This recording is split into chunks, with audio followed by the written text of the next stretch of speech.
stop me on the street and say, hey, I'm from the league office. Let me tell you what happened in Tampa, what happened in Kansas City. Man, we messed up with Tua. I'm going to listen to you because that's what I believe we are going to see moving forward in the NFL is an overreaction to the Tua situation in Miami with how we handle quarterbacks, how we handle concussions. But last night was, I don't know what Chris Jones could have done. Now, I'm somebody who I think in the game of football, and especially in the NFL, the rule book is massive. Mm-hmm. I don't know how all of them remember every single rule. And there's probably, to be honest, you always say, hey, the officials know every rule. Do they? Do they? Yeah. That's what I say. Do they? Yeah. Like with pass interference. I have the same thing with targeting. I want to like targeting like we do in soccer with a yellow card and a red card. Why not in football, pro football, college football, whatever, pass interference? There are some that are egregious. Mm-hmm. And that's a spot foul in the NFL. Then there are some like last night where let's make that a 15-yard penalty. I think there's different stages that I would like to see, and that's a pipe dream for me. That's me talking as a fan. But I think the integrity of the game is important because I always ask, well, what did you want them to do? Yep. Okay, what did you want the defender to do? 100%. That's how they're taught. That's how they play the game. That's how they tackle. And it's not like degrees of penalties is unprecedented in the NFL. Yeah. You used to have it with the face mask. You had the 5 and the 15. You have it with running into the kicker versus roughing the kicker. This is not something that's unprecedented within the sport already. So I mean, that's I think a very fair idea. Say, hey, that is an egregious. This guy was running free. He obviously just tackled him so that he wasn't going to score a touchdown. We're going to make that a spot penalty versus, hey, yeah, there was a hold. It impeded him, but this was a 5-yard slant play. Let's keep this one in a reasonable distance rather than make it extremely penalizing to the defense. There's no reason you can't do that. There's no reason you can't have degrees of targeting or personal fouls or whatever. It makes it better for the game because you're not just getting rid of guys or over penalizing one team or another for something that was, by the book, it was roughing the passer, but really was not the intention of that rule at all. It's very similar thing to the James Harden like swipe through where he just jumps into guys. It's like, what's the defender supposed to do there? That's a bad rule. If the other team cannot do something legally when they're already in position or doing what they're supposed to, and then they get a foul just because the other guy does something, that doesn't make any sense. And the NFL has some easy fixes. I don't know. I agree it's a pipe dream because the NFL doesn't ever seem to use their easy fixes, right? It's like, we have this structure in place that would be really easy to make all of this go away, and they don't ever do it, which kind of makes it seem like they do like the entertainment of it. Not that it's smart on their end, but it seems like there's a certain extent of it that they're like, we like people talking about everything. Okay, from that standpoint, and the NFL is a monster entertainment business. It's the number one sport in America, and it is a juggernaut. I mean, it's almost too big to fail. Yeah. There have been a lot of things that it could have been knocked down, but when they take a step back, they take 50 steps forward. Is last night when you have that play, and you already are on the day after all of the discussion about Tom Brady, where Tom Brady smirks, and then last night he jokes about it on a podcast. Terrible look for the NFL. I don't care if that's TB12 and he's untouchable. That's a bad look for the NFL. But even more so is you had players that are watching last night, current players, whether it be Micah Parsons on down, are tweeting, engaging in social media. Tony Dungy, who is a lot more opinionated now that he's out of the game and now he's on TV. And then you had Sean Payton, which was kind of surprising. I didn't know Sean Payton was active on Twitter, but Sean Payton went on Twitter and knocked the NFL. And I'm sure today there's going to be there will be a talking head show that will go after Aikman for his comment about take the dresses off when he was talking about how the game is played. Yeah. Now I probably would have said, hey, take the helmets off. Let's just wear flags. Yeah. But I was glad to see that Aikman, as a quarterback and somebody who is a fan in the booth, said, who cares what ESPN's relationship with the NFL? I'm doing my job. I'm going to talk about it. I don't think that's good for the NFL because of the things that went on last night. That's one of the top storylines, and the NFL doesn't need that to be the storyline. They need to have, hey, Raiders Chiefs played a great game. Travis Kelce, 7 catches, 4 touchdowns, 25 yards, and now we've got 4-1 Kansas City and 4-1 Buffalo next Sunday at Arrowhead. Yeah, the main stories coming out of the game last night, which, by the way, was a really good football game to watch. Really entertaining. You had a lot of scoring late. It seemed like either team could have won. Both teams had chances at the very end. Analytics people are having a big O. The going for it on the fourth downs, the going for two in late game situations for both teams. Like, that was a really entertaining football game. But the top two stories coming out of yesterday are Chris Jones roughing the passer and Devontae Adams shoving a cameraman. Yeah. That's not what you want out of your premier product, either Sunday night or Monday night, your premier football product for the week. And that was the best game of the week or close to it. And the story is nothing about the football game. The story is about, okay, our officials don't know what roughing the passer is. And if they do, we need to change what roughing the passer is. And, oh, by the way, this guy on the Raiders who had a huge game shoves a cameraman. We don't care that he had was like 140 yards and 2 touchdowns on like 3 receptions. It's like, oh, he shoved a cameraman. It's not about the football game at all. That's terrible for the NFL. Like, yes, you want people talking about your product, but you want it to be about the product. This is not one of those all publicity is good publicity deals. The NFL gets enough publicity anyway. It doesn't need to create storylines. It needs people to be focusing on how good of a game that was, and that's the last thing people are talking about today. All right, Robbie is in on this Tuesday. Welcome in, everybody. Jimmy here as well. It's Sharp and Friends on a Tuesday, the 11th of October. It is a day that the baseball playoffs are back.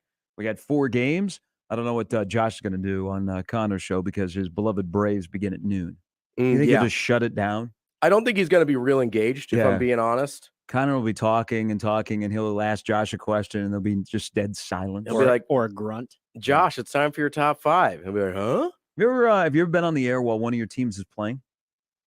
Ooh, I don't think so. I don't think so. It can be a difficult balance. Sure. I did it Friday night.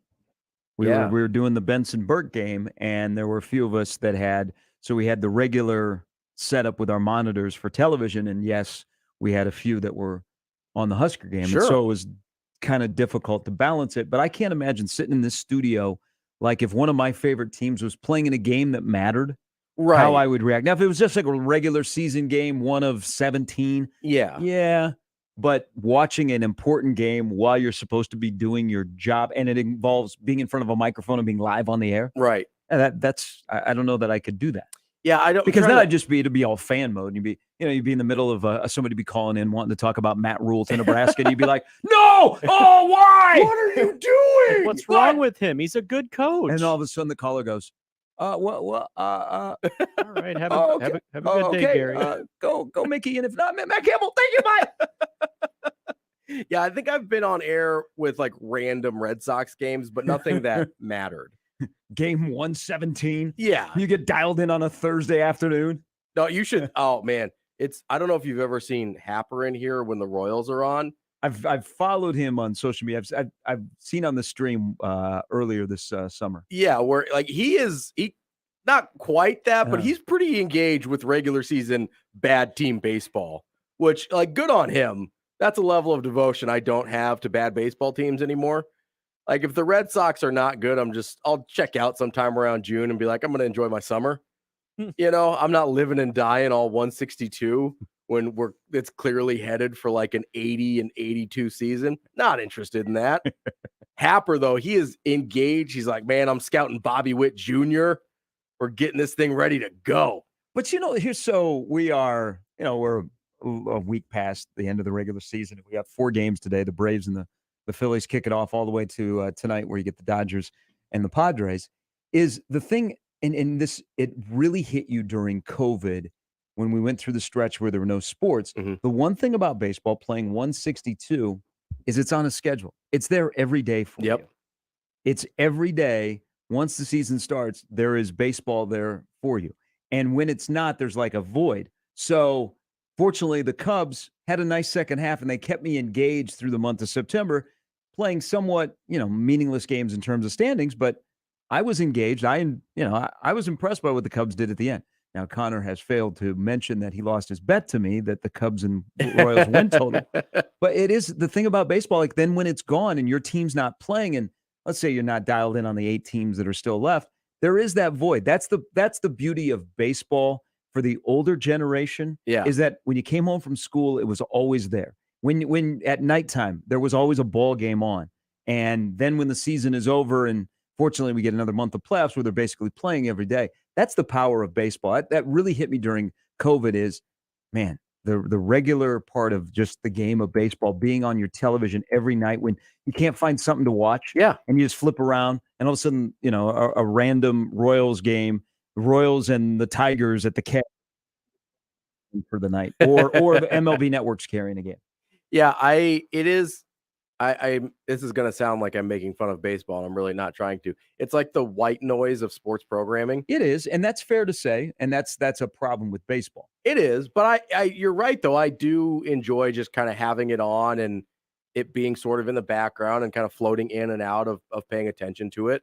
It is something that you miss when it's not there. And I'll be honest, I much prefer it when the Red Sox are good and I get to stay engaged through the summer with the team. Like last year when they made their run through the ALCS, that was a team I wasn't expecting to be very good coming off of a really bad pandemic season for them. And then it was really fun to be engaged all the way through September and October. I would be listening to the games on my phone while I'm at the gym. Like it's a enjoyable way to kind of spend some of your time. And again, I don't mean this in a bad way, but you don't have to be quite as locked in as you do on like a basketball or football game where the action's a little bit more constant. It's a beautiful white noise programming, and I mean that in a good way. Good for Sunday naps, and I also mean that in a good way too, because it's like I said, we couldn't watch the Royals even though we lived 20 minutes from the ballpark and haven't been able to watch them in 3-4 years. And I know the jokes, well, you're not missing anything, but still, I love the fact that on a weeknight you could turn it on and there was Uncle Rex there talking about whatever and just like most positive guy on the planet. But during the COVID year, especially, you miss that void. Your summers aren't the same. So, well, baseball beginning at 12:07 today. And I love the day baseball. I do love, especially playoff day baseball. I'm a big fan. Yeah, that's how I became a Cubs fan. You come from school and the Cubs were on before they had lights. 120. Yeah, always 120. It was always on schedule. Now start times for any sport are all over the map. Yeah, it's all TV based, right? So they're just whatever you remember when your favorite college basketball team, every home game was at 7, and if they played on the weekend, it was like 1? Yeah, now we've got a 5:30 tip-off on CBS Sports Net. Nebraska's playing at 8:30 on a weeknight. What? It's insane. Whatever BTN tells me to do. It was when radio was powerful. Those are the good old Or in days. football, the old 1 o'clock, no TV. Or we had money in radio and we could be an influencer. Yeah, now it's just along for the ride. Yeah. Radio was like, don't worry, every game's going to be on TV, but we need to have some radio, so do you want to come do the game? All right, but speaking of baseball, Jake Eisenberg, voice of the Omaha Storm Chasers. His beloved Mets knocked out in 3. He'll join us coming up at about 9:30. Sam McEwen stops by at 7:30. It is game week, Nebraska and Purdue, which up to this point is the best team that Nebraska will have played. The Boilermakers, who have won back-to-back road games in Minnesota and Maryland. Night game on Saturday at West Lafayette. So Sam will stop by at 7:30. Mickey and the gang meets with the media today. We'll check in on the vibe. Probably the most important thing that I'll be looking for, and probably a wish, doesn't normally, free with info, is there are, I think, some significant injuries that are going to impact Nebraska this weekend. Yeah. Maybe not knock you out of a game, but will limit your availability. Which is not good going into this game against Purdue, where you're double-figure underdog. So Sammy Mack stops by at 7:30. Brian Christopherson at 9. That is the lineup. More on last night's game because why not? Let's just overreact and let's add people to the booth. Let's do it. We have an official in the booth. Do we need an analytics guy or gal in the booth moving forward in the game of football? Ooh, that's an interesting idea where they basically say you have somebody going for 2 in a late game situation. They say, well, the analytics say that this is the right time to do about 60% of the time here. I would think that would add to the broadcast because it seems like a lot of decisions that people don't understand. They just kind of throw out this blanket, oh, must be the analytics, or, oh, the analytics crowd is at it again. Or sometimes that's not true. Like last night, I think in the Raiders situation, analytics had it as like a coin flip of whether or not you go for 2 there, which makes it not an analytics decision. That's like a gut decision by the Raiders there. And I think it was, I think Aikman was saying after the game, he thinks the analytics are just providing coaches with cover for something they maybe wanted to do anyway. So it's like, well, the analytics said this is a good play here, and you can kind of cover yourself in some of those situations where maybe you do want to be a little bit more gutsy. Maybe you want to channel your inner Tom Osborne and go for 2, go for the win late in the game there. And in the past, it's like, well, that's really gutsy, but was that smart? Where now you can not hide behind, but use the analytics to cover your reasoning, and you don't have to be like, it was just my gut. Well, we'll get into that because I the word analytics was used a lot more last night than I can recall recently in the NFL. Plus, yesterday the pro Mickey crowd was very upset about Matt Rule discussion publicly. We will dive into that, and I was taken aback why people were upset that Matt Rule had a discussion line here in the state of Nebraska after he was fired yesterday. I mean, we've talked about everybody else. Yeah. It's there for you. It's material for you to use. That's true. No, I think the people that were pro Mickey that were upset yesterday, you're wrong. And I'll tell you why you were wrong. And Mickey's going to back me up. We will do all that. We roll till 10. Robbie is in today on this Tuesday edition. Good Coming tease. up in less than an hour, Sam McEwen from the World Herald will stop by. We'll hear his experience in New Jersey. Piscataway. A lot of those guys had early flights back on Saturday. I guess TSA at Newark was packed at 6 a.m. Oh, I bet that was fun. I ain't no Epley. This is 1620 The Zone. Mornings on 1620 The Zone is brought to you by MD West One Orthopedics, Neurosurgery, and Spine. Previously on Unsportsmanlike Conduct. You got to be careful not to make this a popularity contest. Yeah. Sometimes you just got to go out and make a good hire because it's a good hire, not because it's going to give people a warm and fuzzy. You want people to get a warm and fuzzy because of the performance that person does. And it's a fallacy to think that every coaching search ends with a highly popular candidate. Unsportsmanlike Conduct with John Bishop and Josh Peterson. Weekdays 2 to 6 on 1620 The Zone. Your Omaha area forecast presented by Bellevue Berry and Pumpkin Ranch from the KETV Newswatch 7 Weather Center on 1620 The Zone. Becoming windy and warmer Tuesday with mostly sunny skies. South-southwest winds will gust up to 30 miles per hour. Slight chance for a shower or storm after sunset with highs around 85. I'm meteorologist Sean Everson from KETV Newswatch 7. Join Genesis Health Clubs for 36 cents for their 36th anniversary and get the rest of the year free. 1620 The Zone. Traffic. From the Burden AC Heating, Plumbing, and More time-saving traffic center. We have no accidents to report at this time, but you can expect just a little bit of slowdown from 108th all the way to 90th along L Street. And then on Center, be prepared for a little bit of a delay near 175th. And other than that, it looks like your commute this morning should be pretty smooth, even if you're running a bit late. As always, remember to stay safe and wear your seatbelts. I'm Chris Scott. This time-saving traffic was brought to you by IBEW Local 22. Looking for a career, not a job? IBEW has immediate openings for residential electricians. You'll receive top pay, fully funded family health care, and retirement benefits. Invest in yourself with IBEW Local 22. Call Michael at 402-810-0789. The Zone Inbox is brought to you by Equitable Bank. We take banking personally. Email me, Connor Happer, with the Connor Happer Show at Connor, CONNOR, at 1620thezone.com. Send me your love, your hate, and maybe a few hot takes. The Zone Inbox, presented by Equitable Bank. J-Tech Construction, the official exterior experts of the Huskers, offers exterior solutions that help you protect your number one investment. Whether it's roofing and siding or windows and doors, they're committed to excellence, quality, and outstanding customer service in every step of the process. When it's time to protect the exterior of your home, your choice is simple. Turn to who the Huskers turn to, J-Tech Construction. Check them out online and schedule a free estimate today. J-Tech Construction, the official exterior experts of the Huskers. It's finally fall, and with the change in seasons comes cooler weather and jam-packed calendars. Sometimes I put my own needs on the back burner. It's not the easiest thing to remember to stay on top of my health, but if it means I'll be around to celebrate the special moments ahead, I'll make time to do it. I'm getting a head start on my best year of health yet by talking to my doctor and scheduling a mammogram. Join Nebraska Medicine on Friday, October 14th from 6:30 to 8:30 a.m. for Break for Breakfast, a drive-through event to reward you for making self-care a priority. You'll get free breast health info, breakfast, and a special giveaway at one of 3 locations: Omaha Home for Boys off 52nd and Ames, Shadow Lake Town Center off 72nd and Highway 370, or Village Point Health Center just south of Dodge near 175th and Burke. That's Friday, October 14th from 6:30 to 8:30 a.m. Visit nebraskamed.com/breakfast for all the drive-through event details. nebraskamed.com/breakfast. Every search you make, every click you take, they'll be watching you. Are you tired of being tracked online? There's a simple solution. DuckDuckGo.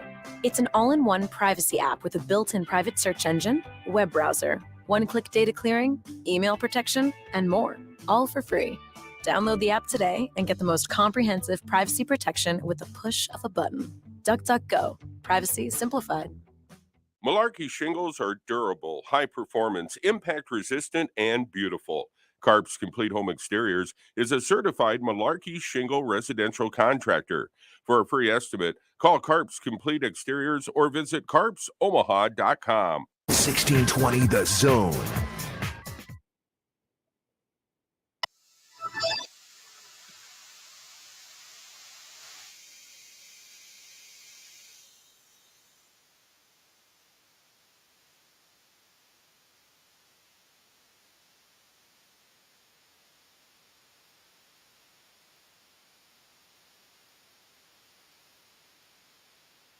And it's old school baseball. Hey, remember that one? Today at 12:07, the Braves begin their road to repeat. We've not had a repeat World Series champion since the Yankees did it, 98, 99, 2000. Yeah, tough, great team. tough to win one, Yeah. and that's why it's tough to repeat. Yeah, because then you have to do the tough thing twice. Yeah. I mean, they talk about toughness. Toughness is doing it 3 times. Well, true. Yeah. Like the Yankees, back to back to back. Is that what we're finding out here? Gary, pro Yankee guy? Is that what? No, because I actually think of the teams that are coming out of the wild card round. I think the Guardians have the most likely chance to pull off an upset. Okay. I'm not really secure with the Yankees. No. I mean, I still have memories, as you belovedly enjoyed last year, Garrett Cole in the wild card game. Yeah. I mean, Garrett Cole in the postseason hasn't been fantastic. Now, he had quietly kind of a great season. I mean, he had the most strikeouts ever in the regular season for a Yankee pitcher, but everything was overshadowed by what Judge did. The Guardians are 26-6 in the last 32. They play free and easy. Now, they don't hit home runs. They didn't score a lot of runs in this series against the Rays in the 2 games, but they went 2-0. I just think their makeup is best suited to play a team like the Yankees, where there's going to be so much pressure on the Yankees to make it to the next round, then, of course, to make it to the World Series. Not like the pressure that the Dodgers are going to have. Sure. Because the Dodgers need a World Series title. I mean, the Dodgers have been one of the best baseball teams for, multiple years. We're on a run here. Yeah. But they just have the one World Series title, and that is in 2020, and that's the COVID year. And you had your manager, who I agreed with him, looking at the roster fully healthy, that they are the best in baseball. And I expect them to be the best in baseball. They have the most pressure, but it gets ratcheted up. Let's say if the Guardians win tonight, because then Bieber pitches game 2? Mm-hmm. Yeah, things get kind of interesting. So not a closet Yankee fan, not even an open Yankee fan. No, you're right. And the thing you got to watch out for the most is a hot team in baseball. That, whether it's the Guardians, that's why I picked against the Mets in the wild card round, because they just weren't playing good baseball, even though they had a great regular season. Mm-hmm. You kind of the trends tend to matter in baseball when a team is playing well. And listen, you get on a little bit of a heater. I know hockey's starting as well. Hockey's the same way. NHL tonight, 32 teams begin the quest for the Cup or the Maple Leafs to win a playoff series. But you get on a little bit of a heater. It almost doesn't matter how good the other team is or what they had going on in the regular season. You catch a team on a heater, and that's the ball game. That's why you watch out for the Padres and the Phillies going in, because teams that had to essentially play playoff baseball in September just to get in, they're already at that level, whereas your heavily favored teams are having to take it up a notch. Sometimes they're not able to answer the call. We've seen it many times. I mean, don't we want to see the Yankees struggle at home? So the fan shots. Oh, I always want to see the Yankees lose. That was the best part about the Mets losing the other night was the fans. What fans? They didn't even sell out game 3. I can't kill the Mets because we got Jake coming up at 9:30. I mean, I want to be kind of nice to the Mets, but they may lose 14 free agents. That's a lot. And DeGrom. That's going to be tough. Yeah. That's not ideal. Yeah. So 4 games today. Do you like transparency, right? Yeah, absolutely. Okay. There's also, we were just talking off air about, because there was a liner that just ran during the commercial break about the hottest hot takes. And it's not really a hot take, but it is a hot button issue that never seems to go away. When will we get away from any discussion about the sellout streak? When it ends. We're not going to stop talking about it till it ends. And then we'll talk about it for a little bit longer after that, and then it'll finally go away. Low-hanging fruit. We'll have does the number stay up in Memorial Stadium? Do they take it down? What does it look like if they take it down? Because you're going to notice that it was not there anymore. Is yesterday, so Eric Olson from the Associated Press, Oli, talks to Doug Ewald, who is the money man in the athletic department. Mm-hmm. And Nebraska sold out the Indiana game. Phew. The Illinois game would appear with the current state of Illinois that game should sell out. Yeah, I would think so. I would, if by chance Nebraska finds a way to win a football game this weekend, that game could have a nice time slot. Oh, yeah. I would think. Yeah. If Illinois wins this weekend against Minnesota as well. But talking about what the rest of the season looks like, so you have Illinois, you have Minnesota, you have Wisconsin. So you have 3 games left, and he said there's 500 to 800 tickets. So essentially it sounds like they've sold 400 tickets on average for the remaining games. Mm-hmm.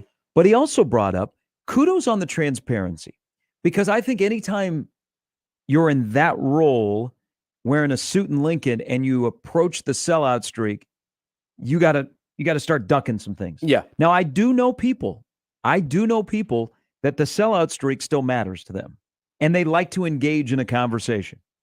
But yesterday, I was okay with the comment of somebody bought $21,000 in tickets and they sold them tickets at $10 per person. I like the transparency part. Yeah. Because, everybody has just blown up the sellout streak and it's a fraud and boosters buy it and blah, blah, blah, blah, blah.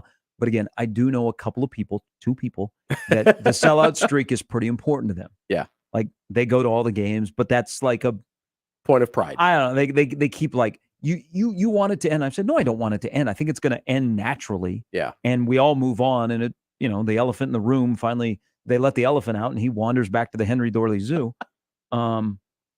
But is that a good thing that now that someone bought tickets and they sold them to him for $10? So when fans are having to go $75, and I think the Wisconsin game is right up there as one of the higher priced tickets. So that the dollar amount, I think, was the most troubling thing to people yesterday, because we've known that for a while, if there's a shortage of tickets being sold, a lot of times someone will step in and make sure that the sellout streak stays intact. That's not a secret. But what I was seeing was kind of a lot of questions on Twitter about, well, why can't you sell them to the general public at $10 a pop? Even if not $10, even if you sold to them at $25, you're making more than double what you sold them to this one guy at the bulk price for. And don't you think a lot more people would buy a $25 ticket versus a $75 ticket? But let me ask you, yes.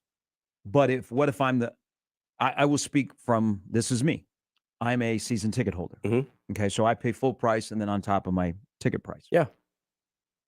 I mean, now who I come to all the games and I sit in my seats, bad football or no bad football, you're discounting my ticket just so that you can have butts and seats. But you're discounting it anyway. Yeah, I'm calling you up because I'm paying full price.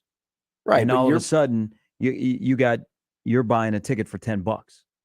Well, that's the point though. Even if whether you sell it in bulk price to one guy or you sell it at $25 a pop or any discounted rate to the general public, you still have the season ticket holder saying, why do I have to pay way more for my ticket than this other guy? And my answer is, you're paying for the right to A, always have a ticket. You never have to worry about finding them anywhere. And B, when they're good again, your ticket is going to sell on the secondary market for way more than you're paying for it.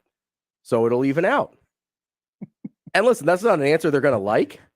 No, I want my ticket rep to say that to me. It's true, though. That's part of what you're paying for. Like, I know people are going to love this, but with Creighton season tickets this year, right? Uh-huh. Yeah, they went up in price a little bit. But also, if you try and buy a Creighton ticket this year, say you want to go to Creighton Villanova this year. Yep.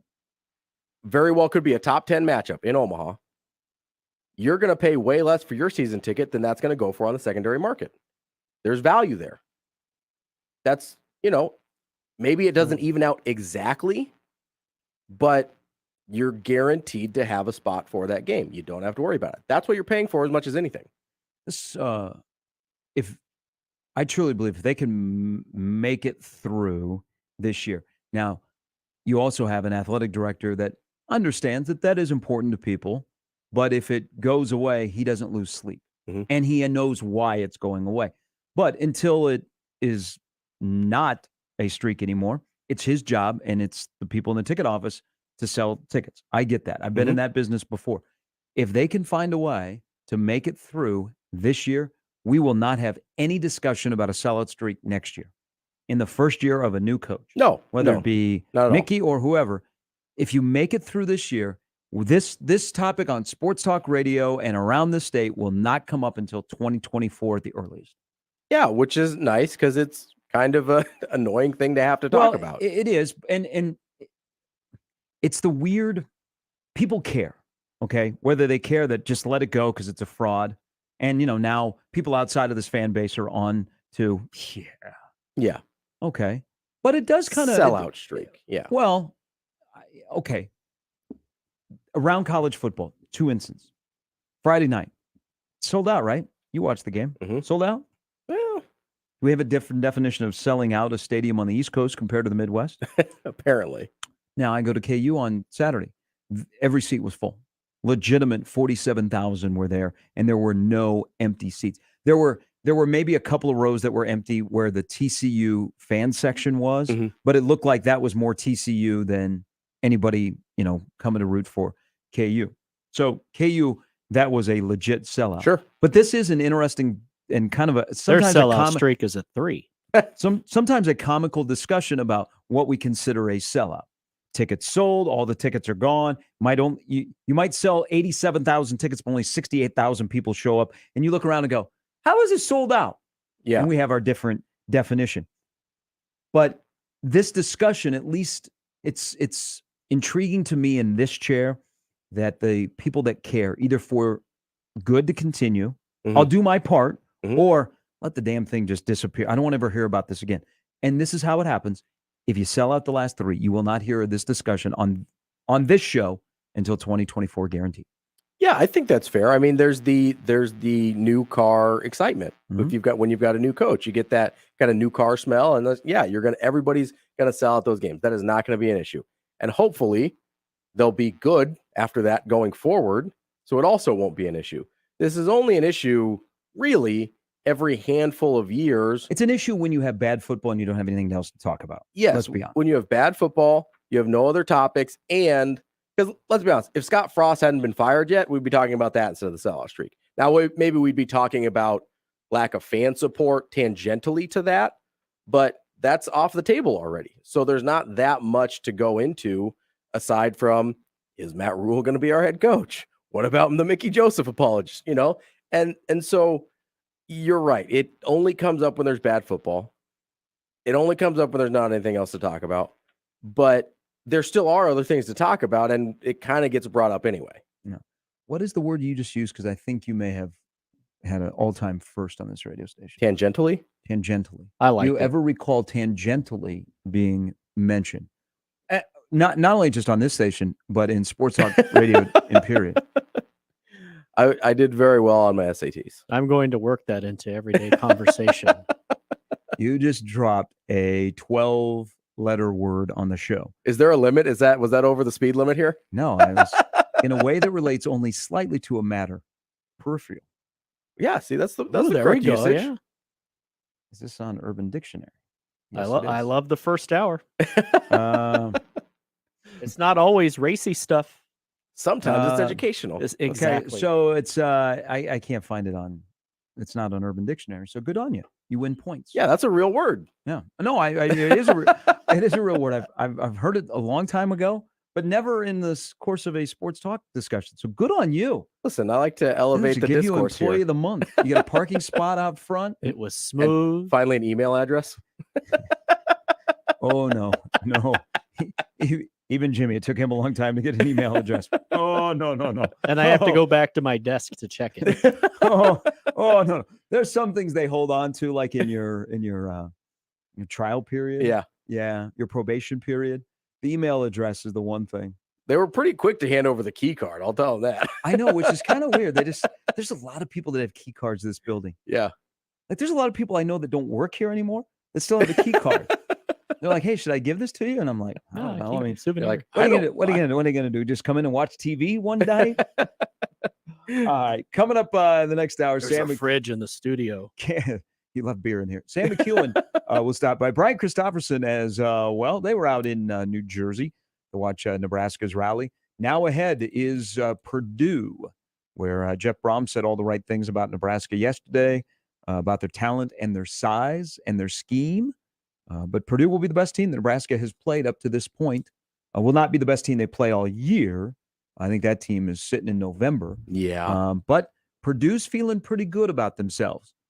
They are not a juggernaut. They do have some issues that we will dive into over the course of the next 3 hours. And Jake Eisenberg stops by with his thoughts on the baseball playoffs. And we'll also pick his brain on if he was in the GM chair in Kansas City, knowing the young talent that he does, what's the right manager for the Royals? Who Pedro Gaffol, who is on their list, who has been in their dugout as a very well-respected bench coach, is interviewing for the White Sox job. Oh, interesting. He's always been a hot name. His name was mentioned for the USC job this year. Oh, really? To go back to Los Angeles and be a college coach. It seems like the college jobs have become more appealing to MLB guys in the last few years. Does that seem like? And maybe not necessarily the head coaching job, but like Tim Hudson, pitching coach, Troy Tulowitzki, volunteer guy at UT, and now both of those guys actually are out of the college game. But yeah, I know what you're. It seems like you've just seen more professional guys gravitate back towards college than you used to. Well, and you see more college guys go into the pros. Yeah. Especially pitching coaches. Yes. Yeah. There's Robbie Jimmy is here as well. It is Sharp and Friends, I guess. On a I like it. Tuesday edition on 1620 The Zone. It's an NFL coast-to-coast doubleheader on Sports USA. And first, we're in the Big Apple as Lamar Jackson and the Baltimore Ravens fly up to New York to square off with Saquon Barkley and the New York Giants. Then, it's off to L.A. as Stafford and the super champion Rams host Baker Mayfield and the Carolina Panthers. He's in. Touchdown, Carolina. It's the Ravens at the Giants, then the Rams hosting the Panthers. This Sunday on Sports USA. If it's the NFL, it's on 1620 The Zone. This is Darcy with Dingman's Collision Center. We have run our business for years by helping the vehicle owner retain the value of their vehicle by working for them with warranted, safe, high-standard repairs. For this reason, Omaha vehicle owners have chosen Dingman's to repair their vehicles. Your loyalty has been shown through repeat business and amazing referrals. You've also voted us first place Best of Omaha for the past 17 years. We want to say thank you for choosing the Dingman family and our incredible technicians to repair your vehicles. At Dingman's, we'd rather be the best than apologize for anything less. 42 Degrees is hiring salespeople. You can earn as much as $30 per hour. That's right, $30 per hour or more with paid vacations, medical and dental insurance, 401k, and generous employee discounts. Are you looking for a career with a locally owned company offering opportunities for advancement, great benefits, and great pay? Then stop by any 42 Degree location and inquire about this opportunity. Or go online to 42degrees.com/careers and apply. 42 Degrees. Buy your mom's house. 42 Degrees is an equal opportunity employer. Reward yourself with Kasasa Free Checking. Liberty First Credit Union invites you to open a free Kasasa checking account and earn up to 3% APY for up to $30,000. Get paid for banking. What are you waiting for? Earning a high reward rate is easy, and Kasasa checking is always free. Liberty First Credit Union offers free online banking and bill pay, free e-statements, free mobile banking, and so much more. See libertyfirstcu.com for details. Federally insured by NCUA. Liberty First Credit Union. Banking with purpose. An estimated 80% of Americans aren't getting their recommended daily amount of physical activity. It's time to move and keep moving, America. And when you need help, physical therapists and physical therapist assistants are by your side. Be your own champion. Choose more movement. Choose better health. Choose physical therapy. Find out more information and a physical therapist at choosept.com/NE. Brought to you by the American Physical Therapy Association of Nebraska. Genesis Health Clubs is celebrating its 36th anniversary, and you're invited. Join for just 36 cents and get the rest of the year for free. Hurry, just 4 days left. Hi, I'm Rodney Stephen, owner of Genesis Health Clubs, thanking you for the last 36 years. Without you, we wouldn't be here, and we're here for your results. We're here to help you feel better, look better, and have more energy, and be able to enjoy all life has to offer by improving your health. Celebrate Genesis Health Club's 36th anniversary by joining today for just 36 cents and get the rest of the year for free. 4 days left. That's 36 years of results, 36 years of better mood, concentration, and focus, 36 years of crushed goals, 36 years of mental and physical strength, 36 years of members achieving their absolute best, and now it's your turn. So get fit, have fun, and celebrate 36 years with us. Join Genesis Health Clubs for just 36 cents and the rest of the year for free. Hurry, just 4 days left. Find your fitness home at genesishealthclubs.com. Prescription products require an online consultation with a healthcare provider who will determine if a prescription is appropriate. Restrictions apply. See website for full details and important safety information. Subscription required. Refund available for 60 days after purchase. Guys, want an effective, affordable way to get ED medication 100% online? Whether you're looking for Viagra or Cialis, or generic medications as effective as Viagra but 90% cheaper, you can find it all through HIMS. HIMS is your go-to for doctor-trusted treatments to help you treat ED. Get ED treatment for as low as $3 per use and save up to $1,000 per month with generic for Viagra versus the brand name at 4hims.com/radio. If prescribed, your medication will be shipped to your door in discreet packaging. Do it all online. No in-person appointments. Get hard results with HIMS or your money back. Go to 4hims.com/radio to get your first visit free. That's 4hims.com/radio to get started free. forhims.com/radio. You've got advanced prostate cancer, but you're not waiting around. You want straight talk, the facts about Orgovix. Orgovix Relagolix 120 milligram prescription tablets is a treatment for adults with advanced prostate cancer. Fact: Orgovix is a different kind of androgen deprivation therapy treatment, a pill, not an injection. Orgovix may cause serious side effects, including a heart condition called QT prolongation. Tell your doctor right away if you feel dizzy, faint, have a racing or pounding heart, or chest pain. Orgovix can cause harm to an unborn baby or miscarriage. Use birth control during treatment and for 2 weeks after Orgovix treatment. The most common side effects include hot flushes, increased blood sugar and blood fat levels, muscle and joint pain, decreased blood hemoglobin levels, increased liver enzymes, tiredness, constipation, and diarrhea. Other side effects include weight gain, decreased sex drive, and erectile function problems. Orgovix may cause infertility. Talk to your doctor if infertility is a concern for you. Go with Orgovix. Ask your doctor. For more facts, visit gowiththefacts.com. 1620 The Zone. All right, 27 days till the start of college basketball season. Big Ten having their media days, women and then men, at the Target Center, where the Big Ten basketball tournament's going to be up in Minneapolis. Yeah, nothing says Big Ten basketball like the Target Center. No, at least they're not going to Madison Square Garden or D.C. I'll say it's better than, didn't they, or was that the ACC that played at Barclays? ACC plays at Barclays. Yeah, like that's terrible. That should be in Greensboro or Charlotte. Big Ten should have. That was a Delaney thing. Hey, we're going to go to Madison Square Garden. Remember, they started a week because the Big East owns Madison Square Garden. That weekend, they did it on the mid-major weekend. What are we doing here? But I do. Hey, I might find myself. I would like to do the double dip in March. Go north to Big Ten, and then of course go south to Big 12. Yeah, that'd be fun. That's good. But yesterday the media poll came out The conference doesn't do one. Nebraska's 14th. Shocking. You went, well, I guess. I don't, when the media polls come out for the 3 Division I teams, I think when they come out, the entire fan base will be like, yeah, that's where we should be. Because the Summit League comes out today, and I think Omaha will be 9th. I picked them 8th. I think Frankie Fiddler will be preseason all Summit League team. Sure. He got screwed last year as a freshman of the year. And then Creighton will come out, and Creighton will be 1. Yeah. If Creighton is not number 1 in the Big East preseason poll, then somebody's doing it wrong, and they should take all of their votes away. But I think all 3 of those, when the preseason polls in the respective leagues come out, everybody's going to be like, yeah, that's where they should be. Nobody will be like, and in the past where Creighton has been down a little bit, and you go, no, and they're going to exceed it. Yeah. I think everybody will agree across the board, red, blue, and black Nebraska this year. Well, and if Creighton isn't first, then there might be some validity to the argument that maybe the media poll does consistently undervalue Creighton, because, I mean, nationally, you look at the hype they've gotten this offseason, whether you think they're going to live up to it or not. Yeah, in a preseason poll, there's no doubt they're the best team. Yes, it should be reflected in the preseason poll as well. All right, coming up in the next hour, Sam McEwen will join us. Plus, yesterday, Matt Rule got fired. He's owed $40 million. He could sit out and enjoy all of 23, be on TV, do all that stuff.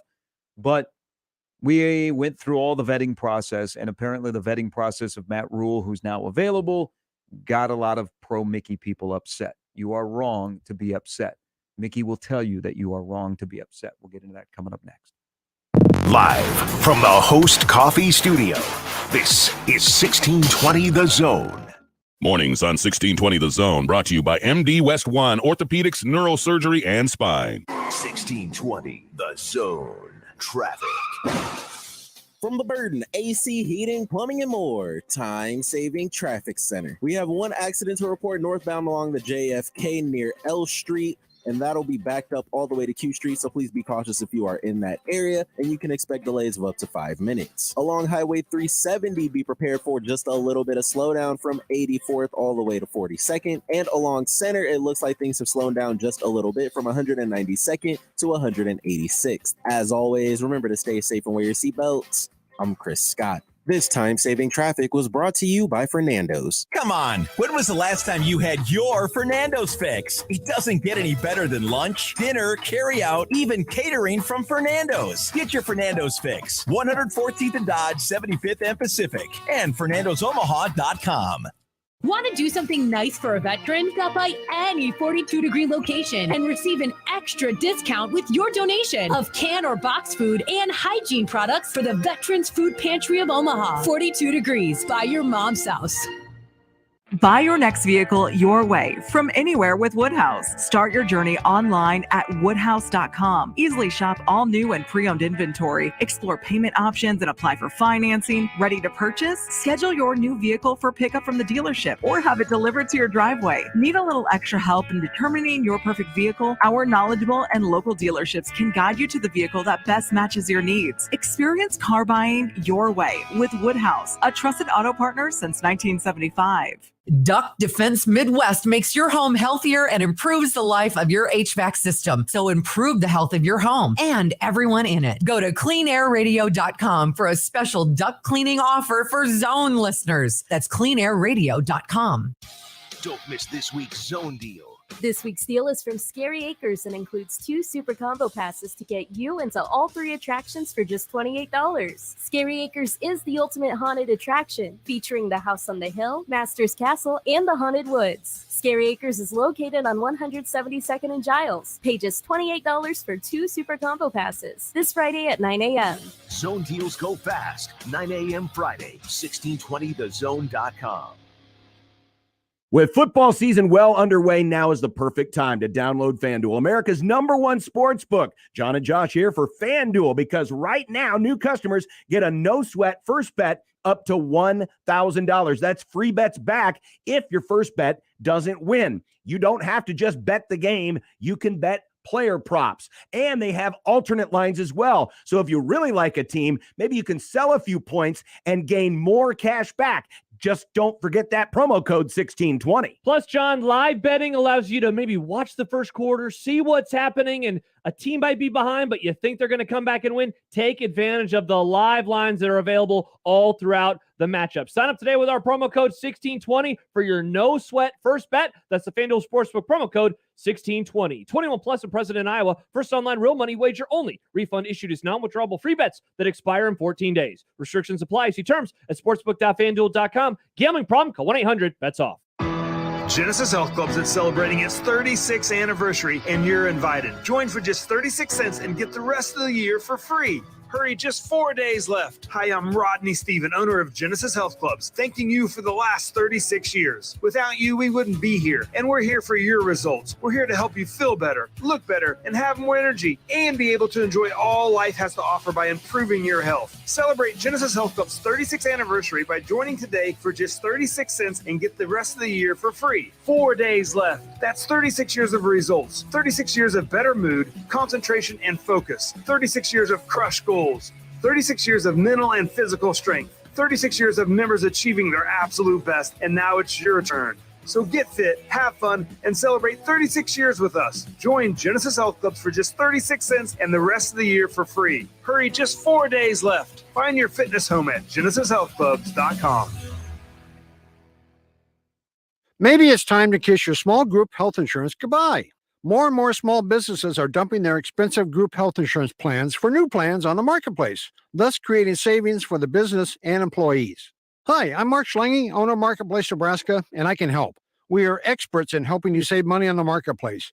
I recently helped a small business save over $60,000 in premiums. Don't wait. Give me a call today. Visit marketplacenebraska.com. That's marketplacenebraska.com. The big box stores have a secret. When you walk out the door with a new purchase, that's where the service ends. At Ty's Outdoor Power and Service, you get great deals on brands like Hustler, Toro, Honda, and Steel. Plus, you get a dedicated experienced service center. With annual maintenance and repairs, your equipment will last longer and perform when you need it most. See us in Lincoln, Omaha, or Gretna and get 10% off your residential service. Visit Ty'sOutdoorPower.com, promo code radio, or mention radio to redeem. Shop Woodhouse Place Hyundai and Nissan, 144th and Giles. KOZN, Bellevue, Omaha, Council Bluffs. In trouble, moves out past Crosby. Fires it late. Kelsey at the catch inside the 10. Stiff arms one. Now two. Now three. Stumbles into the end zone. Touchdown. Kansas City. A hat trick for Travis Kelsey. First down and goal to go at the 1. They're going to throw it. Near side it is. Touchdown. Kansas City. Travis Kelsey. 1, 2, 3, 4 touchdown receptions. People will say, man, you get Mahomes for 15 more years, the Chiefs are going to be fine. I said, they're going to be the transition when a 33-year-old tight end who is a magician in the red zone, a cheat code, hangs him up. Yeah. Because he's a tactician down there. Man, he is a glue. And the relationship between the quarterback and the tight end, but especially when you're in the red zone, when his time is over, that's going to be a monster hole to fill for Kansas City. So, I mean, and it would be for anybody because he's going to go to the Hall of Fame. Mm-hmm. But when they get in the red zone, last night, 7 catches, 25 yards, 4 touchdowns, 7 for 25. Those numbers don't even make sense. And what Devontae Adams was 4 for 123? Yeah, something like that. Yeah. It was almost the exact opposite of Kelsey's line. And you know, I think we've seen with Tyreek Hill that departure where people were, you know, concerned that would kind of break the offense for Kansas City, which there's been some stuff they've missed that Tyreek Hill probably connects with Patrick Mahomes, but Travis Kelsey is the one that you really can't afford to replace, and also is way harder to replace. The tight ends like Kelsey are not grown on trees the way it seems like every year there's a wide receiver out of Alabama or a wide receiver out of Ohio State or a wide receiver out of LSU that could theoretically take the place of a Tyreek Hill, or at least 90% of the way. Good luck finding a 90% replacement for Travis Kelsey, because the second best tight end in the league, whether you want to call it Greg Kittle or Mark Andrews or whoever else, is probably not 90% of Kelsey. Yep. And we've seen it with Brady with the lack of Gronk too. Yeah. Even a bad beat up old Gronk was so valuable to Brady. Hey, if you have a kicker, Mr. Butker, grab him, squeeze him tight, put him in a bubble, or in the game of football now, a tight end. Yeah. Whether it be in the NFL, where you've got some great tight ends that are on the path to go to Canton, or in college, where the tight end is now become more than just a blocker and the importance. I mean, Palmer and Grant here get a lot of run halfway through the season, but a healthy Travis Vokalek, and I don't know if he's going to be healthy for Saturday night against Purdue. Look at the advantage. Look at when Nebraska pays attention to their tight end, and they've had good tight ends in the program, but they haven't necessarily been utilized. Yeah. But when they have, man, it's golden, Jerry. Or in this case, Robbie. Huge mismatch. And, we talked about Vokalek being healthy. We might have a Thomas Fidone back soon, too. That is a possibility. One quick note from last night's game in Kansas City. Adam Schefter is reporting, no, not that Tom Brady is going to retire, that Devontae Adams is facing discipline from the NFL for pushing a credentialed person post-game. There you go. I can't say cameraman. It's a credentialed person. Well, maybe they're just distinguishing between like a rogue fan that maybe was running across with a $10,000 camera. I don't know. Devontae Adams immediately apologized last night, and then he went on Twitter, and he apologized to the person and finished with, "If you follow me." Here to kick off the hour is Robert in Arkansas. Robert, thanks for holding. Welcome to the show. Hey, how you doing? Good, Robert. How are you doing in Arkansas? Hey, I am doing good. And I got to tell you, I'm a Nebraska boy, grew up there and stuff like that. But you guys were talking about, the sellout streak and the cost. And I was a season ticket holder there for years and stuff like that. But, one of the problems we have from out of state is the parking. And I'm a disabled firefighter. Mm-hmm. And so you pay $35, and you got to walk a mile, and then also the minimum hotel rooms in Kansas City where you got to pay 2 nights. Does that make sense? So when you come to Lincoln, you stay in Kansas City and then drive up? No, I stay in Lincoln. Okay, but it's a 2-night minimum hotel stay there. And so the tickets are not a big deal. I mean, $85 per ticket a game, when I was season ticket holder there. And then the donation was good, but it's all the other things that, and when I go to Kansas City, you go to Chiefs game, well, I stay in Overland Park. Yeah.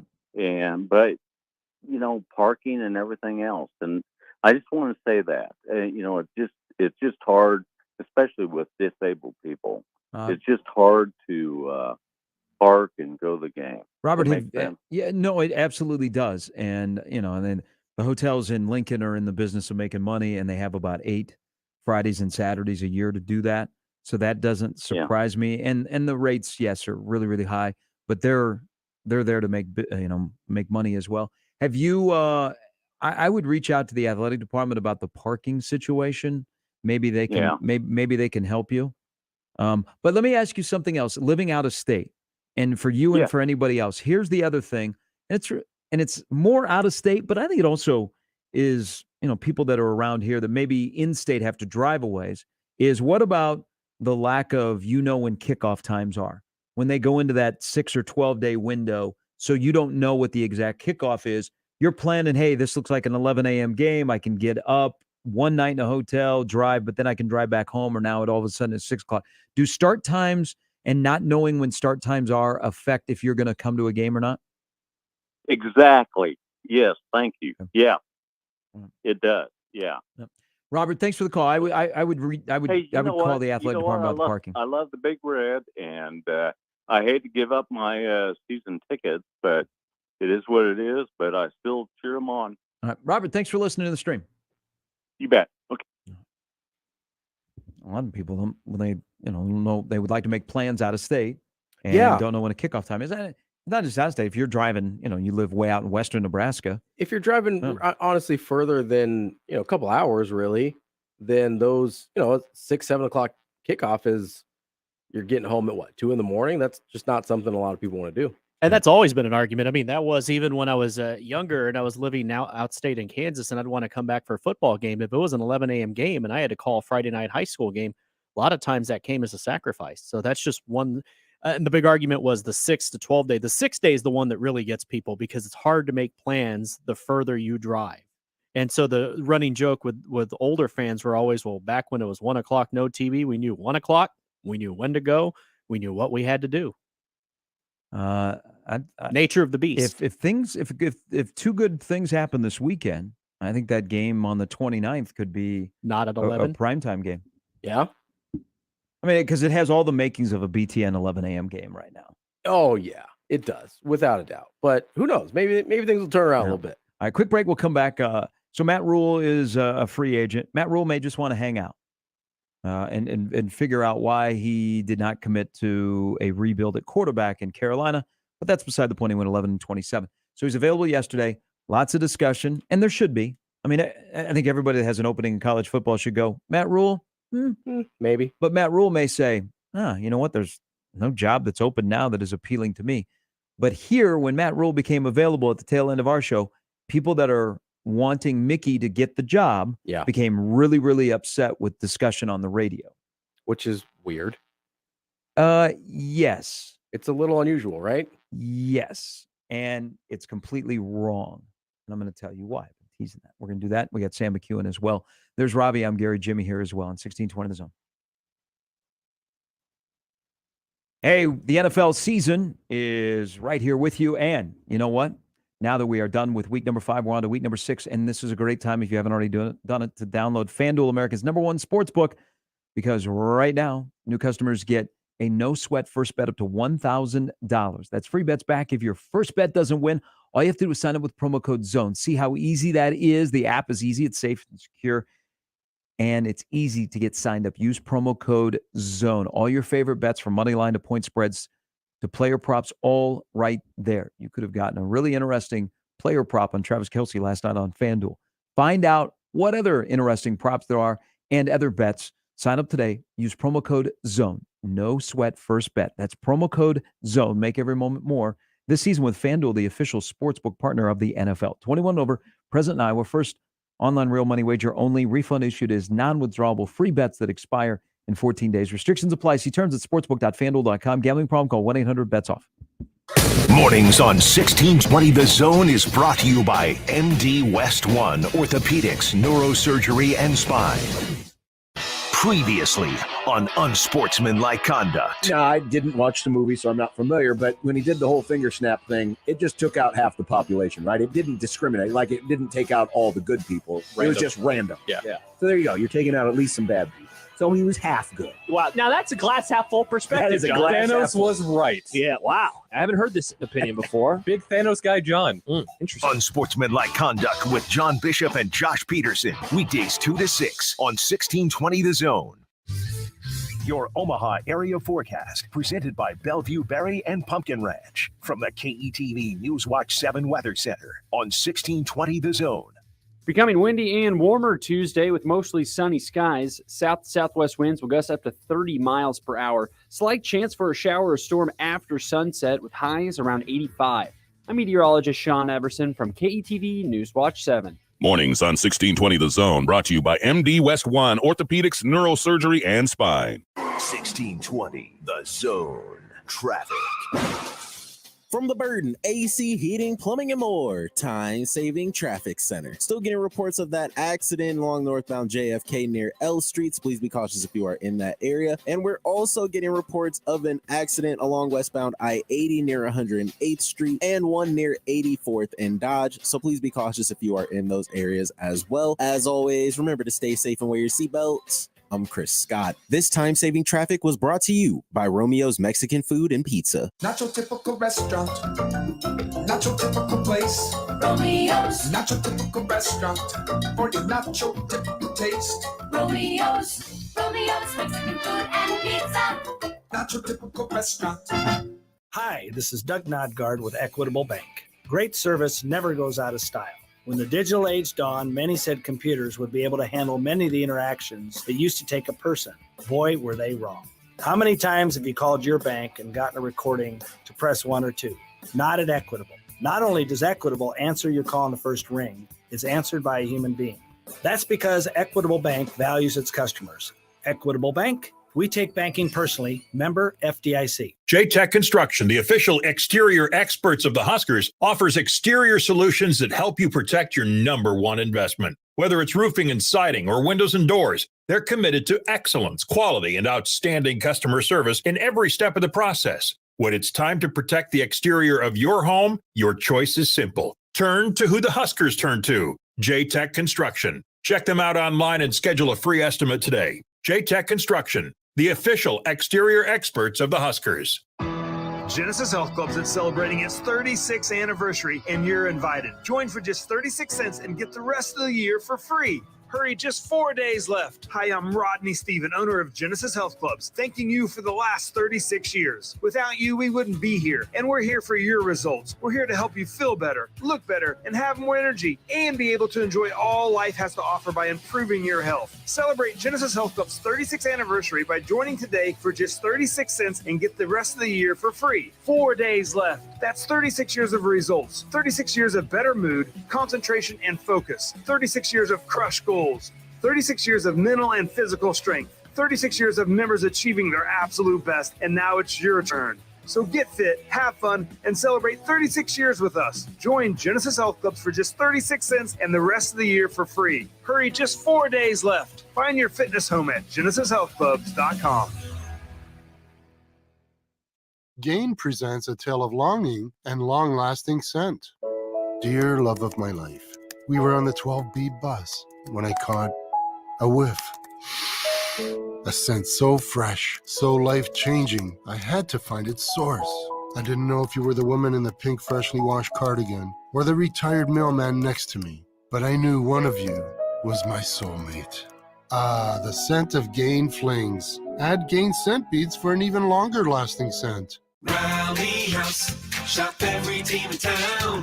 College and pro, come on, it's time to go. Get ready for kickoff, Omaha. Rally House has the game day gear you're looking for, including Chiefs sideline gear and the latest college styles. Nebraska, Cornhuskers, Creighton, Blue Jays, Hawkeye, Cyclones, Chiefs, and Royals. Rally House, Rally House. It's your city, it's your house, it's a Rally House. Gear up in-store and online at rallyhouse.com.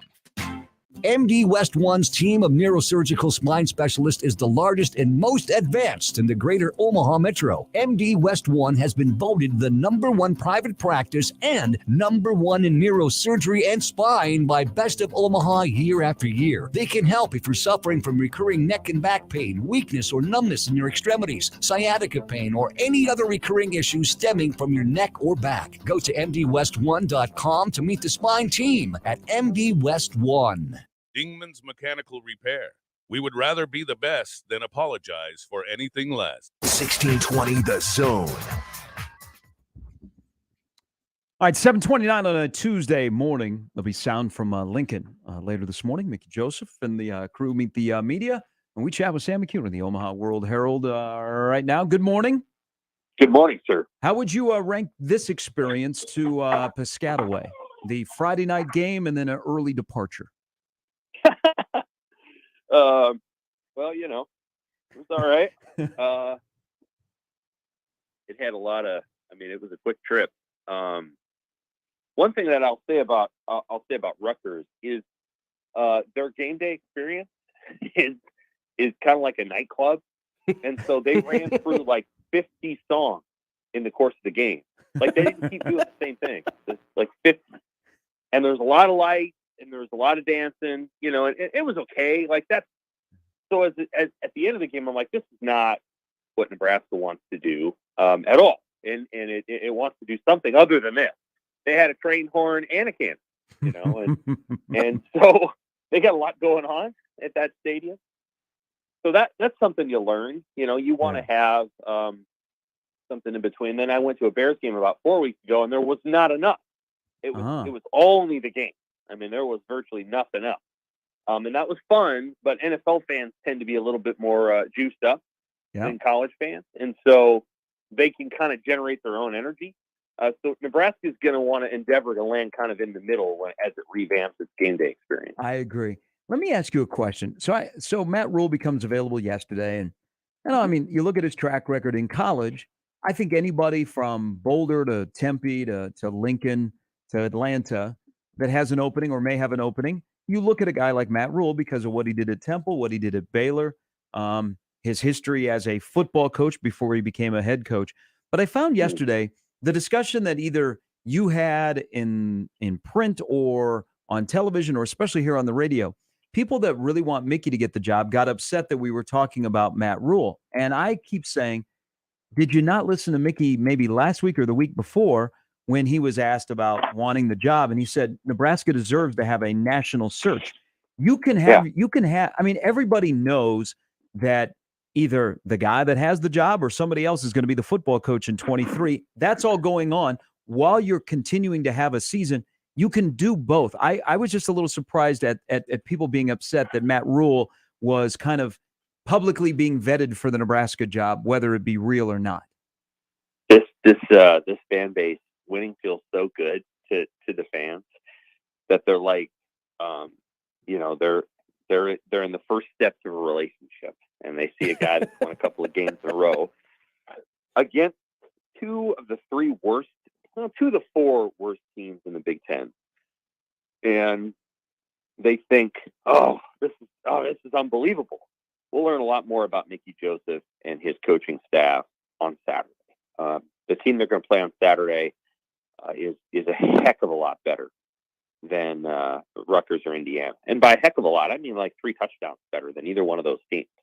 And so, we'll learn a lot more about Nebraska, especially when Nebraska may or may not have 2 of its defensive players. I think people kind of noticed the line on the game. It was 13.5 and it went down to 11. And yesterday it was back up to 14. It's not like there's a bunch of Purdue fans out there, making a bunch of big bets. So there's obviously something, to watch for. The level of test goes way up. Actually, the rest of the season, the teams that Nebraska will play are much better than Rutgers and Indiana. So we will learn a lot more about Mickey Joseph this weekend, and then after the bye week when they play Illinois, and then when they play Minnesota, we'll know a lot more about him. And so, he's going to have to earn the job. That's too bad. That's the way it's going to have to be for him. But he will either get it or not based on his performance.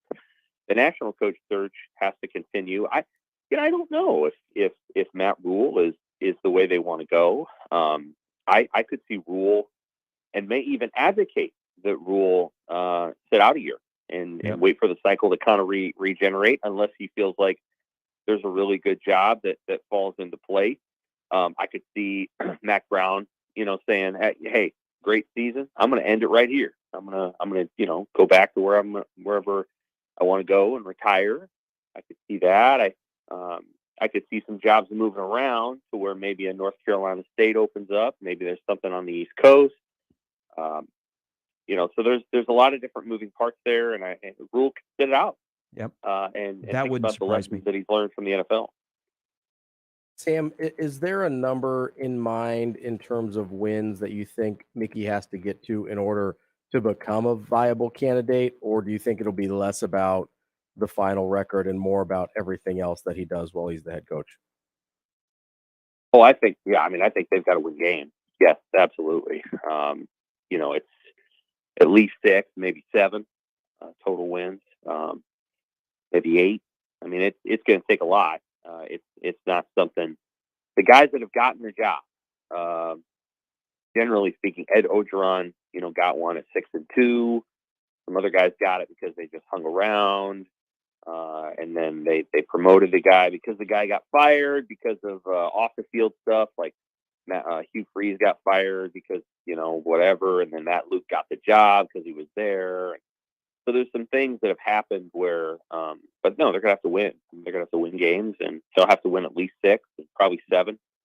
But like I said before, even if he doesn't get the job, 5 and 7 looks a heck of a lot different than what it could have looked like if they lost to Indiana and Rutgers. So 5 and 7 keeps some players in the building. That probably gets Mickey a pretty darn good job with Nebraska. I think any new head coach that takes the job that isn't Mickey Joseph would be well to dial up $1 million plus to keep Mickey in the building, and have him coach receivers, and then find $1 million to go find yourself some defensive linemen, because that's you're not getting back to anywhere you want to go until you fix the defensive line and you have elite players there who can do some of the things that some of the other Big Ten teams are doing. So yes, I agree. And there's part of the last couple of weeks where there's consistency is involved. I mean, they've done what they did against Indiana, they did against Rutgers. But I want to go to offensive line. I agree with you about defensive line, but offensive line, if you are thinking, man, if you can just make it through this year and guys can just be okay. Hey, you may not take a giant step forward, but just be okay. How long do you think the next era, the next coaching staff, it takes to turn that room around? They're hard to sign transfers because the best ones get offers from everybody. Mm-hmm.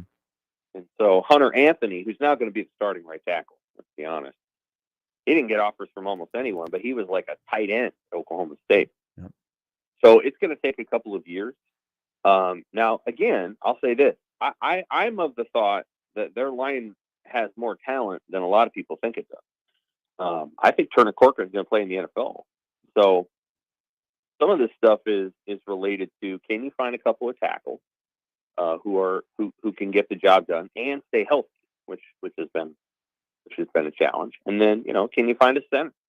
And Trent Hickson's done a pretty good job, but of course he's leaving after this year. Mm-hmm. So it'll probably take a couple of years, 2-3 years to turn that around. In the meantime, there's things you can do, and they're trying to do some of those things. And, but to me, you can take Midwestern kids, which Nebraska is around the Midwest, and develop a pretty darn good offensive line. And the defensive line thing's tricky. There's a couple kids in Kansas City. There's a couple in St. Louis. I think Maverick Noonan is a good player. He's from Omaha, so you got to get the kids when they're here. But generally speaking, you got to go everywhere you have to around the country to find those guys. Mm-hmm. And the reality is the former defensive line coach did not find him. And we have to be honest about that. Maybe he'll do a better job in Oregon. But a lot of the guys he recruited, they don't play. Well, a couple of them don't even really suit up. So, that's a concern, and you're going to have to find a way to fix that. And you can only usually fix that through recruiting. Yep. Devin Drew and Stephon Wynn have been nice players, but as we can all see, they're not Damian Daniels from last year. Sam, going back to the offensive line for a minute, you mentioned you think there's more talent in that room than maybe we're seeing right now. So what do you chalk the struggles up to? Is it purely just kind of a coaching disconnect between like the offensive line and the offensive coordinator? Is it availability thing? What do you chalk up the struggles to if there is more talent in the room than appears? There's some movement issues, I think, with one of the right tackles just not being a fluid athlete. And then maybe there's some issues in communication. Certainly the left side of the line's got a lot of potential with Teddy's healthy and Turner's healthy. They're both banged up. I mean, Teddy's done for the season, but Turner's clearly playing banged up. So those guys got to stay healthy. And then I think at the collegiate level, a center is more important than it, even at the NFL level, because you have to have somebody who could kind of lead that line. Nebraska's line is big. I mean, if you look at the line across the front, even if Hunter's out there, the big line, it's not very athletic. And so it's one of the least athletic lines that I've seen them have. But to be clear, again, 2 years ago, you had, Brendan Hymas and Cam Jurgen and Matt Farniak all on the offensive line. NFL guys. And all three of those guys are in the NFL. Some of it is Scott Frost's scheme now. I mean, some of it is the way that Scott Frost's scheme works is there's just guys you don't block because that's the offense is based on subterfuge and leaving this guy unblocked so you can do this and go over here. And so there's some things that made the line look worse than it probably would have. But Matt Farniak's playing fullback for a couple plays Sunday for the Cowboys. So yeah, I mean, they had a good line 2 years ago. People just people think that the Nebraska offensive line in 1997 was full, like 5 All-Pros. They were good, but my goodness, that whole team was good. And so people got to get – and I'm telling you what they're really good at in 1997? They had 4 pros on their defensive line. Grant Wistrom, Jason Peters, Steve Warren, and Mike Rucker. And all four, you combine, and Jason, I know Jason got hurt, but you combine that a level of talent, you get off the field real fast. And that offensive line starts to look really good by the fourth quarter. There's just things about how the defensive linemen are, if you look at all the great teams in college football, that's what they have. They got the great D line.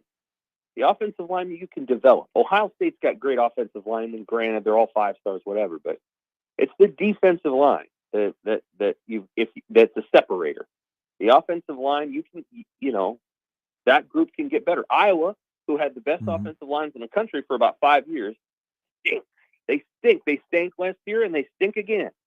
And it's just part of the cyclical nature of things. And Iowa certainly has done a heck of a job coaching its offensive line until the last 2 years. And so, they'll figure it out over time. But it's that defensive line. It's the defensive guys that separate the good teams from the bad ones. Sam McEwen of the World Herald joining us. Like we all thought going into Friday night's game, Anthony Grant would catch 6 passes. And now he's back. I mean, he ran the ball 19 times, but only for 2.5 yards per carry against that rush defense. Purdue's rush defense hasn't given up a 100-yard rusher on the ground. I think 4 of the 6 teams they played, they've given up less than 100 yards total on the ground. Did we see a little bit the adjustment in the second half of throwing to the sidelines, crossing routes, hitting Grant out of the backfield, things that happened in the second half Friday night that are going to be the blueprint to win on Saturday night? You bet. Absolutely. Nebraska probably won't run for 100 unless they break a big one early. Nebraska's run game is going to struggle. So this is going to be a day where they throw it 40 times. Hopefully the weather complies. I don't know exactly what the weather's going to be like, but they're probably going to throw it 40 times, and they're going to have to throw it to the running back a lot and use him as a safety valve. He'll probably catch 5 or 6 more passes. That's probably how it's going to roll. And Grant's probably going to do that. You got to find your tight end, and then you've got to try to attack a pretty good Purdue pass defense, and it is pretty good. It's a good team they're going to play. And this is a team that I thought would win the Big Ten West. I know. Not sure they're going to do that. I think Minnesota is going to have something to say this weekend. Illinois is too, and Wisconsin is not out of it. They're not out of it at all. And so, but I still think Purdue's a good team, and Nebraska's going to be tested in a lot of ways. They're going to have to play really well, and especially in the secondary, and especially quarterback Casey Thompson. This is a game where you hope to win, 28-24, 28-27, if you're going to win, because you're probably not going to win going away. I honestly feel like it's going to be a hard one for them to win, and I'm going to probably be picking Purdue. Sam, obviously Purdue is a step up in competition from the last 2 teams Nebraska's played, but do you think stylistically they might be a little bit better matchup for Nebraska, or does the differential in just talent and how their season's going kind of negate any matchup benefits? I don't like the way that Nebraska matches up most when it comes to matchups against Minnesota, because of the way Minnesota plays. But Purdue has a better running game than they have in recent years. They have a freshman running back who's pretty good, and they have a great play designer. I mean, Jeff Brom is a really, really good play designer. He's one of the best. And so 4 or 5 times a game, he's able to do things with his play design that get guys open and will baffle and frustrate Nebraska's defense. And their 2 losses this year were to what I think is a pretty good Penn State team. But let's be honest, Purdue blew that game. They did. Should have won. They did. And then Syracuse, which that was a very good back and forth game. Syracuse is undefeated, so Purdue has lost to 2 teams that haven't lost a game yet. So you never know. Now Florida Atlantic, that's probably a tape that Nebraska will watch. Florida Atlantic was able to figure out a way to run the ball, and so we'll see if Purdue is a little complacent. But I don't think they're going to be complacent. I think they're going to be very dialed in. They're going to have a huge crowd, and it will be a heck of a hard game for Nebraska to win. If they win that game, the chances of winning the West are real, because that may be one of the harder games they have left on the schedule is this Saturday. Hey, what would you do at cornerback if you don't have Newsome on Saturday night? What they did at the end of the game. So Brandon Moore and Malcolm Hartzog. Obviously, I think you have to think about what you're doing with Tommy Hill. and I mean, I don't know that you can just not play him. But maybe that's what they do. I don't know. I mean, they've got two guys, and then they would go with Clark as a third corner, and then maybe Omar Brown. But I don't know. I mean, I feel like you got to at least consider Tommy Hill. I think you're pretty good at receiver. I mean, they're not great there, but they're pretty good. And Tommy then becomes, I don't know, a third or fourth guy. But what do you think? Question mark. What do you think's going on there? Oh, I mean, I think it's all the way into the, we don't think you can get the job done there. We have questions about your mentality at that role, whether you can get over a bad play, whether you can, whether when things go haywire, you're locked in. And I think that probably has something to do with the new defensive coordinator and Mickey. And I think Mickey wants us. Tommy's clearly a great athlete. So maybe he can unlock some of that at wide receiver. So I think that's some of it. I think there's a little bit of, maybe in his own head, that kind of stuff. Certainly Hartzog's a competitor. You got to love that about him. He's a hard competitor, and so is Moore. So, I think they'll be okay there. To me, the bigger question mark until Saturday was safety, but I think they played pretty darn well at safety. And, Nebraska is not going to hold Purdue under 21 points. Purdue's going to score. Nebraska has to find a way to score too. And if they can find a way to score 28 points, maybe they can put that win on the board. I'm skeptical that they can find that, but we'll see what happens. Sam, you mentioned you think Purdue's probably going to win this game. You like them in the West, or at least to start the season you did. Is there something you can point to for Nebraska that you say, okay, if they do this or if this happens, then all of a sudden you like Nebraska's chances in this game a little bit more?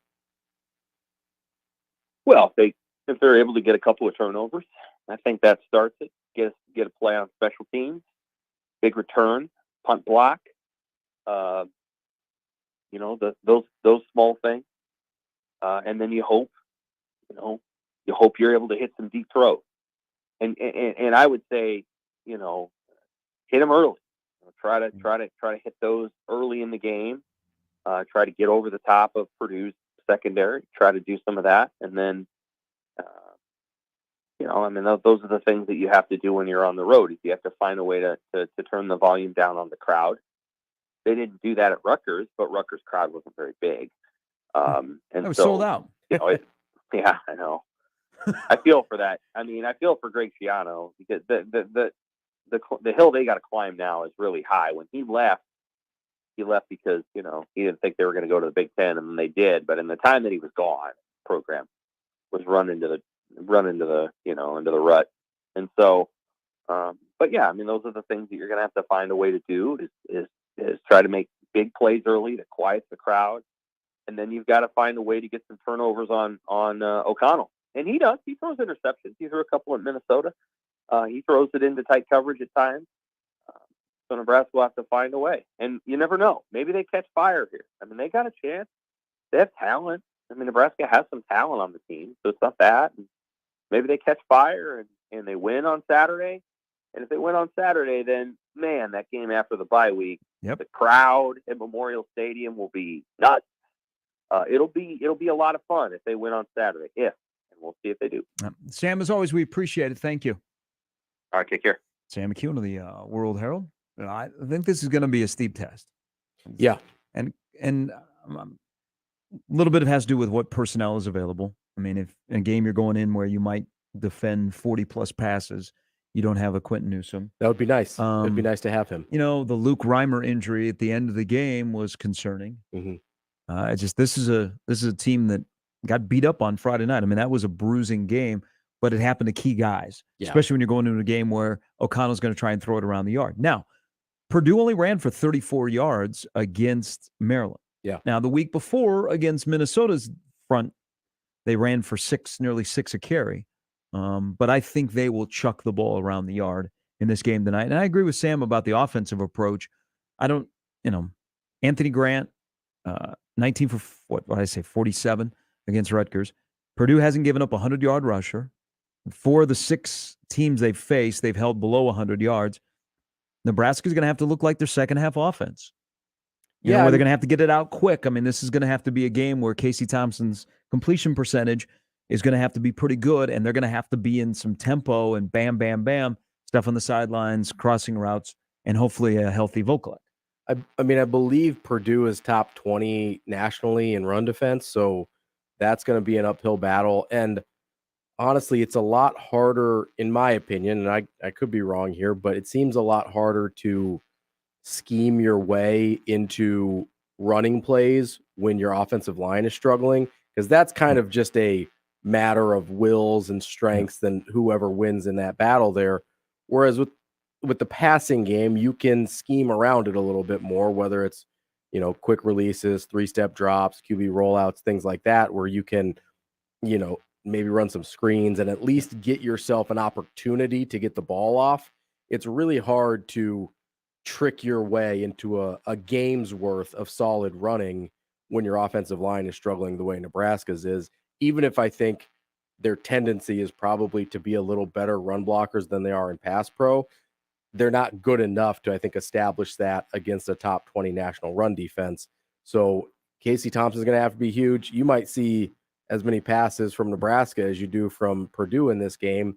I do think if Nebraska wins, it's probably going to have to be a shootout. Yeah. I would tend to agree. You would have to probably get to 4 touchdowns in the game. Minimum. Maybe more. Yeah. And it's, you know, this series has been, since Braum has arrived at Purdue, this has been a series that has put up some big numbers. Yeah. I mean, Nebraska went in the COVID year, and what was that, 37-27? That was one of pretty good Adrian Martinez day. Yep. You know, last year came out of the locker room at halftime, and that game flipped, and Adrian had a bad day. But Sam was just rattling off scores, what it might have to be. We had the odd score in the come from behind late night Tanner Lee game, 25-24. Remember that? Yeah. It just strange things happen in this game. It also, I mean, should we already make time for which Husker player is going to suffer an odd injury? Right. I mean, Miles Farmer suffered an injury. Yeah. Remember with Stanley Morgan? Yeah. In the back of the end zone. Or no, Des Moines personnel. Yeah. No, yeah. Which year are you thinking? Hold on here. Look this up. Yeah, wasn't it was it DPE? Yeah. What was the injury in the back of that was DPE in 15. Yeah. Torn ligament in the back of the end zone. Yeah. So there's just weird things happen when Nebraska goes to West Lafayette to play. Yeah, hopefully that trend does not continue, ideally. Nebraska, as you mentioned, it's always been the turf sucks. Yeah. It's bad. It's a bad field. Yeah. Well, and then there have been, Nebraska's not the only team that's gone in there and suffered like a gruesome injury. I mean, DPE's injury was really, really gruesome. Yes. And as you mentioned, Nebraska's already dealing with some injuries at some key spots. Can't really afford too many more of them and hope to still be competitive through the back half of the schedule. I mean, we were talking about cornerback, and what if Newsome doesn't play? I mean, I'm not super comfortable with Brandon Moore playing extended time. Right. You also have to start to worry about wide receiver. Yes. You know, you're not going to have, Omar Manning appears he ain't going to play. He was on crutches after the game, and who knows if he's available, what you get out of him. So you get a heavy dose of 3, you get a heavy dose of 7. All of a sudden, you got a heavy dose in the passing game of 10. You got to make sure you got your tight ends that are healthy, because after that, you are a little bit limited with wide receiver play. I mean, Garcia Castaneda is. I mean, when you're on offense and somebody is making the switch to offense and they give you that person your number, not ideal. Yeah, you might be in bad shape there. Yeah, I mean, you might as well go ahead and follow through and leave. You may have fallen out of favor with the coaching staff there, that's a weird scenario, because if you would have told me that after Northwestern they'd be in this situation with him, right? I'd be like, whoa, did you not see him against Northwestern? Yeah, like what happened? He was a nice. You had a legit 3 options on the field at a time. Yeah. For pass catchers. Now you've got 1.5. Maybe. And the person that bought the number 2 jersey is like, well, who are you rooting for? Which guy on offense you have? No, just a big Caleb Tanner guy. Yeah. There is the part of accountability and what they did with Tommy Hill. But where can Tommy Hill help you the best? You have him play both ways. Let's go. He might have to. I mean, if you get to an attrition, it's not like he's forgotten everything he's been taught. That's what I mean. He's been a cornerback, right? But if you don't like how he's responded and you don't want him, you're like, hey, Mickey, you take him. I was gonna say it's a little hot potato. But with it was a weird scenario on Friday night. He comes out, and again, guy that got benched. Mm-hmm. He comes out on Friday night, and his number has changed, and he's working out with the wide receivers. Yeah, that was bizarre. And then according to television, was only available for special teams. Yeah, I just have so many questions about, how long has he been working with the wide receivers? Is this a thing that they've been talking about or considering? Obviously, as you mentioned, he got benched on the defensive side.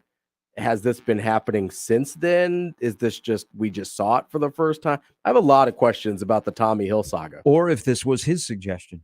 Yeah, maybe. That happens sometimes, right? Where it says, hey, is there somewhere else I can help? Be a little bit more useful. Obviously, I've kind of fallen out of the rotation on defense here. Who knows? All right, coming up a little bit later, maybe Brian Christopherson has answers. He'll join us at 9. Jake Eisenberg, voice of the Omaha Storm Chasers. We will talk baseball with the 4 LDSs starting today. 12:07, there will be afternoon baseball. The Bravos begin their defense of the World Championship against the Phillies. Shout out to Omaha Roncalli grad Alec Boehm, who has had a really good year. Mm-hmm. When I thought he might be done in Philadelphia after a nice rookie season, might be done. He has had a really, really good season for them. So he'll be on display today in Atlanta. And then you have the Astros and the Mariners, a series that kind of flies under the radar. But the Astros, they won 106 games, and you don't hear people. And nobody cares. I picked them to just me, and I'm happy that they're all day games, so I can actually stay up and watch them. Here's the big reason with the Astros is if it wasn't for Dusty Baker, people I think would still be outraged. Yeah, probably. Even if it's still, if it's 3, 4, 5 years ago. But because of Dusty Baker, people are like, there's Dusty. A nice guy. And do people like Dusty? Is that a thing? Yeah. Baseball people? Yeah. I've always rooted for him. We had a breakup. So you didn't hold it against him after the Mark Pryor, Kerry Wood abuse series? I had my issues with Dusty, but then after Dusty, I had to encounter some other managers. I'm like, man, they're starting to make Dusty look pretty good. You're like, Dusty, I miss you. And then the Guardians and the Yanks and the Dodgers and the Padres, the Padres, when they host in the LDS, have made it be known that no Dodger fans can be in their stadium.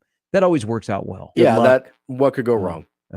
And if you remember when the Chargers were in San Diego, there were so many Raider fans that would make their way into Jack Murphy. And whenever the Dodgers play there are a ton of Dodger fans. Yeah. I always, Kansas State would always do that with Nebraska tickets. Hey, keep the red out. Don't sell your tickets. We're not going to allow people from the 402 area code to buy tickets. What happens? Look at 15,000. The stadium has even more red than is in it. Those things never work. No, I feel like Nebraska fans do it just to spite people at that point where they're like, oh, it's a challenge. We can't come to your game. Yeah. We'll show you. We weren't going. We decided early this morning we're going. It's Sharp and Friends with Ravi today. Ravi's the friend of the day. Yay, friend of the day. 1620 The Zone. 1620 The Zone's 4-quarter pick'em returns.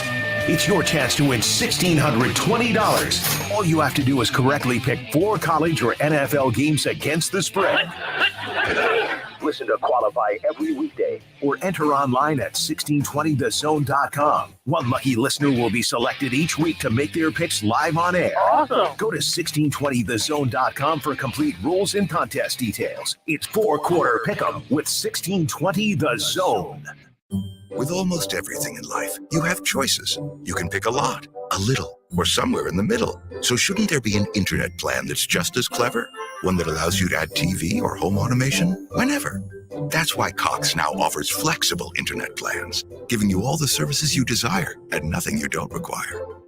Additional services can be added at then current regular rates. All services subject to residential customer service agreement and acceptable use policy found at cox.com/policies. Restrictions apply.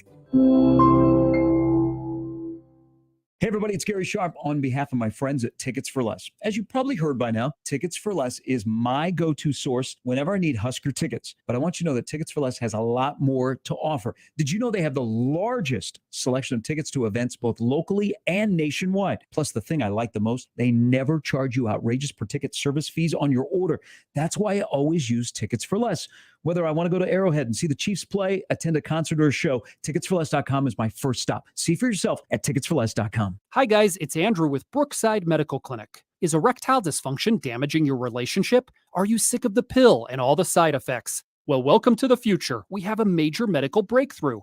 Brookside Medical Clinic uses the most advanced form of wave therapy. Backed by 60 clinical studies, our technology uses pressure waves to repair and open up blood vessels. We've helped countless men get rid of their ED. But what is the true end result? Their relationship, even their lives, improve drastically. If you're ready to regain your love life, call us right now, and not only will the assessment and ultrasound be free, we'll also give you a gift that produces immediate results in the bedroom. It almost never fails. This is worth $550, and it's free to callers right now.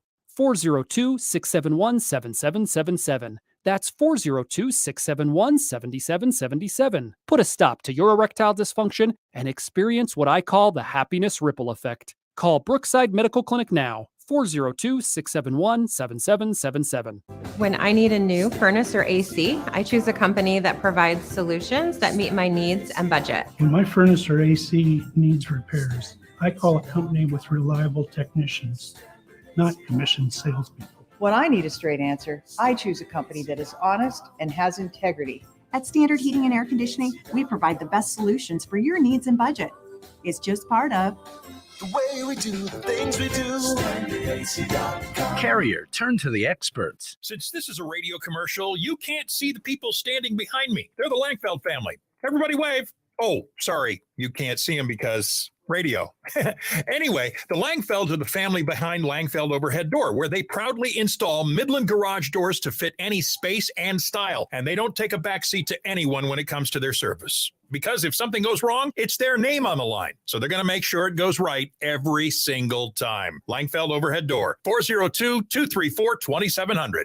Buy your next vehicle your way from anywhere with Woodhouse. Start your journey online at woodhouse.com. Easily shop all new and pre-owned inventory, explore payment options, and apply for financing. Ready to purchase? Schedule your new vehicle for pickup from the dealership or have it delivered to your driveway. Need a little extra help in determining your perfect vehicle? Our knowledgeable and local dealerships can guide you to the vehicle that best matches your needs. Experience car buying your way with Woodhouse, a trusted auto partner since 1975. 1620 The Zone at 1620thezone.com. All right, so 13 was Spencer Long at Purdue. Yes. Went down. I remember because Bo walked out on the field and the look on his face as they were attending to Spencer Long. 15 is DPE celebrating in the back of the end zone. Major knee injury. Yeah. And then Miles Farmer suffered an injury while warming up on the grass surface in West Lafayette.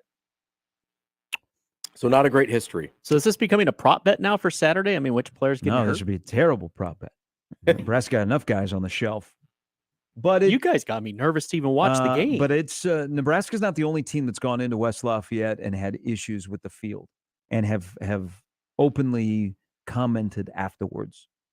Yeah, it seems to be a known issue. I mean, the DPE one was kind of a little bit freakish. Yeah. But that of the three that I just mentioned was the worst. And Farmer and Long both had major knee injuries as well. Yeah, it's DPE basically was done after that. It's not a Nebraska specific thing. This is a kind of known existing issue that just has not been addressed for some reason. It feels like maybe they should look into that a little deeper. But... Well, you hear, like in the NFL, there are more players that want to go back to grass surfaces. Like MetLife Stadium is producing injury after injury. Yeah. It seems like every game there's a guy carted off and you can point back to the turf. So in the NFL, they're saying, let's go back to grass. These places that are still rare that have grass in college, people are going, yeah, man, you got to go to turf. I feel like turf is easier to maintain a consistency because you're not dealing with a natural substance that has to grow and whatever, and you have to deal with that. So I would imagine turf would be the easier. Low maintenance. Yes. Completely low maintenance. Which would, I think, lend itself to fewer injuries. But it is so rare now Yeah. to watch a game, well, like example, high school, because again, it's easy to maintain Especially when you have multiple games a week, right? Yeah, is to see a grass surface. Because that used to be the issue over at Buell at Millard South, is because you had all 3 Millard teams playing on it. So you had 2 home games at least every week, not to mention freshmen. So it JV, used to be grass at Buell? Yeah, not that long ago. I want to say less than 10 years ago, probably. And then they paid to put the whole thing in because Millard North quarterbacks had this injury thing that kept happening Crouch had one, McLaughlin had one, John McCardle had one, Shada had one, where you just had these injuries that would happen at Buell, and they usually happened like October, early November when the field started getting a little rough. And so it was like a big kind of controversial issue because you had so much traffic on that field, and finally they replaced it, and you really haven't had the same level of issues. So that's about, I've been doing the high school games for 10 years, so that sounds about right. I just can't imagine Buell being grass with everything, not just football, everything that goes on in that field. There's a million things on that field. And even if it's just football, it's not just high school. They play like little league games there and stuff. There's so much traffic on that field. All that stuff. Yeah. Yeah, it's ridiculous. Entertain and educate. 2 more hours to go on 1620 The Zone. Live from the Host Coffee Studio, this is 1620 The Zone. 1620 The Zone. Traffic.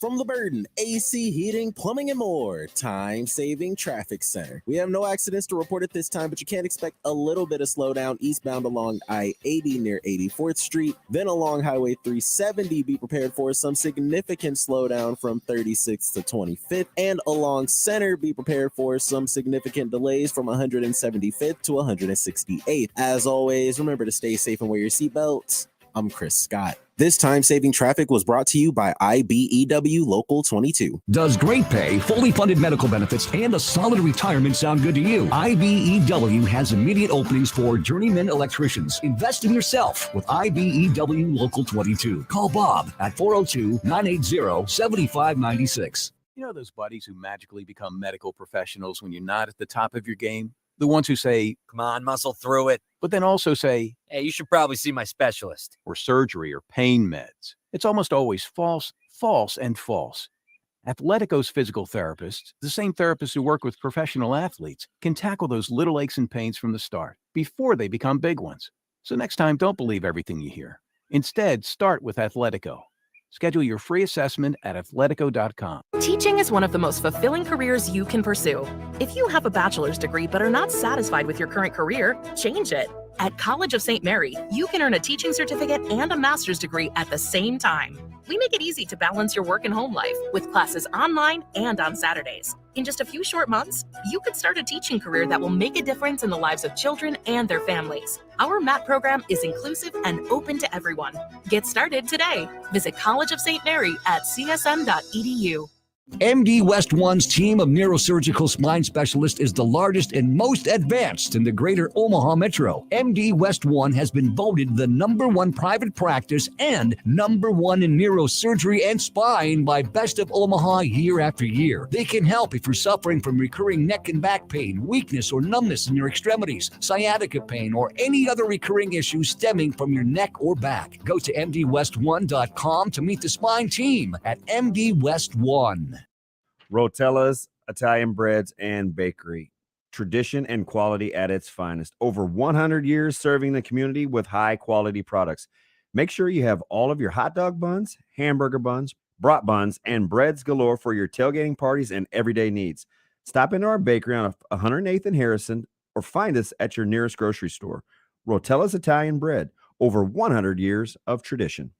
With football season well underway, now is the perfect time to download FanDuel, America's #1 sports book. John and Josh here for FanDuel, because right now new customers get a no-sweat first bet up to $1,000. That's free bets back if your first bet doesn't win. You don't have to just bet the game. You can bet player props, and they have alternate lines as well. So if you really like a team, maybe you can sell a few points and gain more cash back.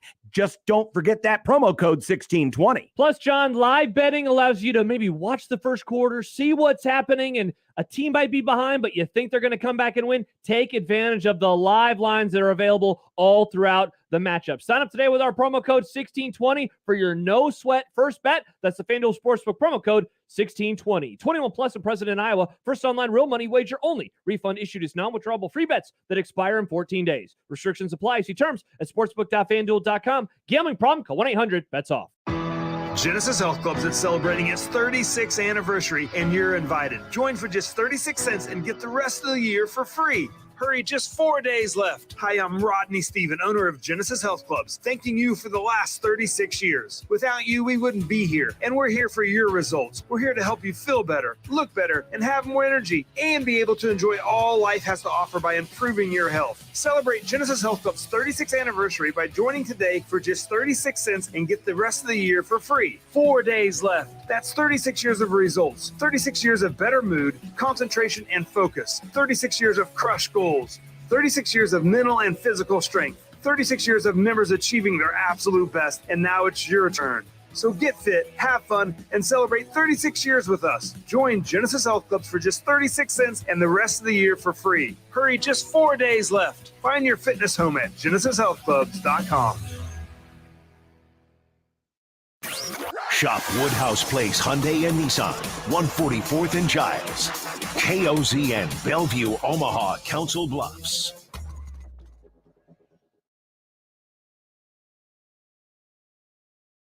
Halftime brought to you by Hearth Cigars and Pipes Lounge, just off 680 and 48th Street, next to Cubby's. It's Hearth Cigars and Pipes Lounge.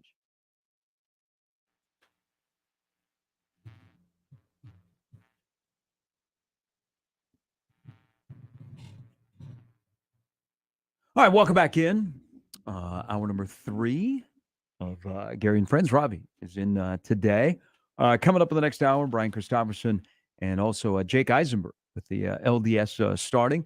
We begin the hour, email into the Equitable Bank inbox, kind of little discussion we had with Sam about Matt Rule's name coming up yesterday. Before I read Cindy's email, Matt Rule on your hot board? I mean, everybody kind of anticipated that this was going to be it for him. He's on the board. He's a second tier guy for me. I'm not a huge Matt Rule guy. I have some, I don't know if it's just the way he carries himself. I've got some hesitations about like a personality fit. Is it the smock? The smock doesn't help. That doesn't feel very Nebraska, if I'm being honest. No, and I also, like, I understand what he did at Temple was pretty impressive, but Al Golden kind of paved the way there. And they only really had one bad season before Rule took over. I understand that Baylor was in a bad way with the off the field stuff, but that really hadn't impacted the wins and losses on the football field. Even mediocre Jim Grobe got to 7-6 there in that kind of weird in between year, and then Rule takes over and it's back off to the races after a year. So I think he maybe gets more credit as a builder, quote unquote, than maybe he should. Not to say that he didn't do a good job, but he also didn't sustain anything at either place. It was get good and get out, which I have some hesitation with. I also seem to remember when he was at Baylor, him not seeming to love the recruiting and all of that kind of stuff. And that the story was he really wanted to get to the NFL. Mm-hmm. And so it's only gotten more like the recruiting, the NIL, it always just becomes more since he left college football. So for those reasons, like he'd probably be okay, but he's not at the top of my list. So I don't think he's going to coach next year. And it has nothing to do with the $40 million he's going to get from Carolina for sitting out over a period of time. I look at the jobs that are currently open, and now this could change, as Sam was alluding to, and he brought up North Carolina and Mac Brown. And of course, Mac Brown's age is what is attractive to Matt Rule. Yeah. Like if you just experiment in the NFL, that window has closed. His biggest decision, or his biggest downfall, in my opinion, was they didn't walk in and say, let's draft a quarterback and let's develop a quarterback instead of the Cam Newton, PJ Walker, There was Chad Kelly draft, the quarterback from West Virginia that they drafted. And then all of a sudden we have Sam Darnold, and then we have Will Grier. Yes. Will Grier, yeah. And then we have Baker Mayfield. They had no quarterback plan. They just drafted Matt Corral from Yeah, Ole Miss. but no plan. It was all over the place. Instead of walking in right away, he said, I got to win. I got to win immediately. Instead of, you know what, let's get a quarterback, let's develop him, and let's see if he can be our franchise quarterback. So he's Is that done just ego, you think, where he's a little bit, where he thought, hey, a little bit, I do the or- quick or turnaround the thing. owner of the Panthers, hey, Put I an got- onus on. yeah. let's win right away. Well, you failed from the front office to the head coach. So that window's closed, and he's going to come back to college. And I do think he'll sit out because I kind of following his path. I don't know why he would look at like a Nebraska or an Arizona State and even a Colorado, which if I was Colorado, he'd be an ideal candidate for me. Is why are those places attractive to him? Sure. Sit out, wait for an opportunity. May come in 24. You know, you're in no rush. Okay, Yeah, you're young. It's not all of a sudden your college resume all of a sudden is going to disappear. There was a wild story yesterday about him. So he is from State College, PA. I wondered if you'd get to this. I saw this too. James Franklin. Oh, by the way, quietly, Penn State is 5-0, unbeaten. top 10. And they play Michigan this weekend. Yeah. That's big game. That's a mega weekend. Yeah. Great weekend of football in college. James Franklin, after his name came up for every job in America the last couple of years, signed that long 10-year extension. We know that extensions can sometimes just be a piece of paper. Yeah. But Matt Rule from State College, the athletic director at Penn State, is a good friend of his. So there was a rampant rumor yesterday that Matt Rule would be the next head coach at Penn State. And I'm thinking, let me look at Franklin's contract. No. Yeah, unless Matt Rule is going to donate money to Penn State, James Franklin isn't going anywhere. Yeah, unless James Franklin chooses to leave of his own volition, which again, I'm guessing with the 10-year contract would be prohibitively expensive for most people trying to entice him away, that he's going to be the head coach at Penn State. Penn State's a really, really good job. It's a really, really good job. And I understand they struggled in 2020, went 4-5. Last year they go 7-6. They're already back on track this year. They're 5-0, top 10. As I mentioned, you mentioned huge game with Michigan this week. They've been really, really good under James Franklin. I think they've got 4 11-win seasons under him. The last 2 years, throwing the COVID year, they're about a 500 football team. Yes. So there was some consternation with them. I remember another good one.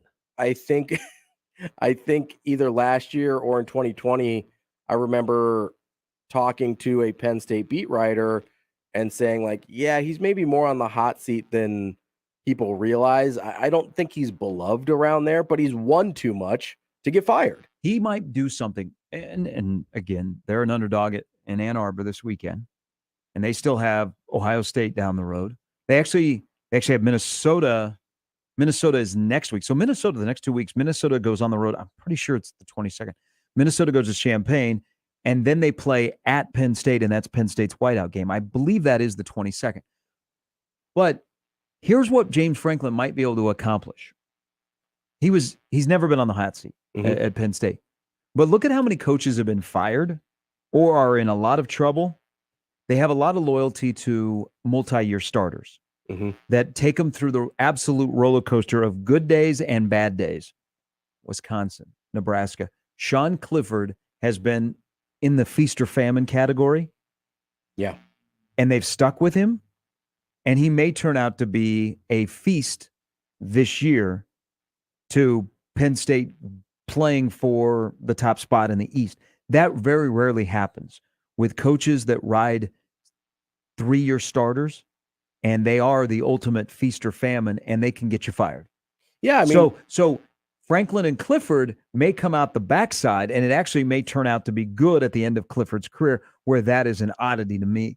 That doesn't happen in college football. More of it's you ride a quarterback of 2-3 years, whether it's the quarterback's fault or your fault, but you go down together. Yeah, you tie your fates to one another. We saw it with Adrian and Scott Frost. I mean, that was Graham Mertz. It wasn't entirely the reason that Chris is out, but it was. I mean, if Graham Mertz plays like the recruit that he was, Paul Chryst is probably still your head coach today. You even saw it to a certain extent with. I know his tenure lasted longer than this, but you saw it with Bo Pelini and Taylor Martinez a little bit, where the mood on Bo started to sour, and seemingly in large part to the connection with Taylor Martinez, where he was just like, "Hey, this is my guy. We're riding with him." And yeah, usually you don't come out of the other side on that. Usually that is your undoing one way or another. And it appears, maybe depending on how, now Penn State's about to get in a real stretch of games here, as you mentioned, at Michigan, Minnesota at home, Ohio State at home, before finishing up with a little bit easier schedule. But this chunk of 3 games right here will likely define their season and how it's viewed, because they ease up. The last 4 games are much more reasonable, but at Michigan, Minnesota, Ohio State's going to be pretty tough. So Cindy writes in, and we kind of alluded to this in our discussion with Sam that included Matt Rule, because I think after you win a game, last week the coaching chatter hot boards were quiet around here. They're going to be quiet this week. I mean, Matt Rule was yesterday, but if you were, hey, let's just focus on the 22 team, you can't ignore that, you can do the 22 team because they're playing and they're showing consistency and they're showing growth. So Mickey is checking off some boxes. If you're my boss and you're saying, hey, show me, check, check, check. But you don't have to hire a coach on October 11th. I keep saying that. Cindy writes in the Equitable Bank inbox, where they take banking personally. Why can't people wait and see? All the changes from week to week, there's a new name every week to think about. Sure glad that we started looking early. And I think most people will be happy to have Mickey stay here as an assistant, then everyone would be happy. Now, Mickey can be more than just an assistant here, depending on how the course of the season plays out and the C word consistency from week to week and growth. But whatever about Mickey, and there's a lot to like about him. Sure. You got to take the emotion out of it. Yeah. The complete emotion out of it and judge him on the football stuff. And I'm sure that he would like the same thing.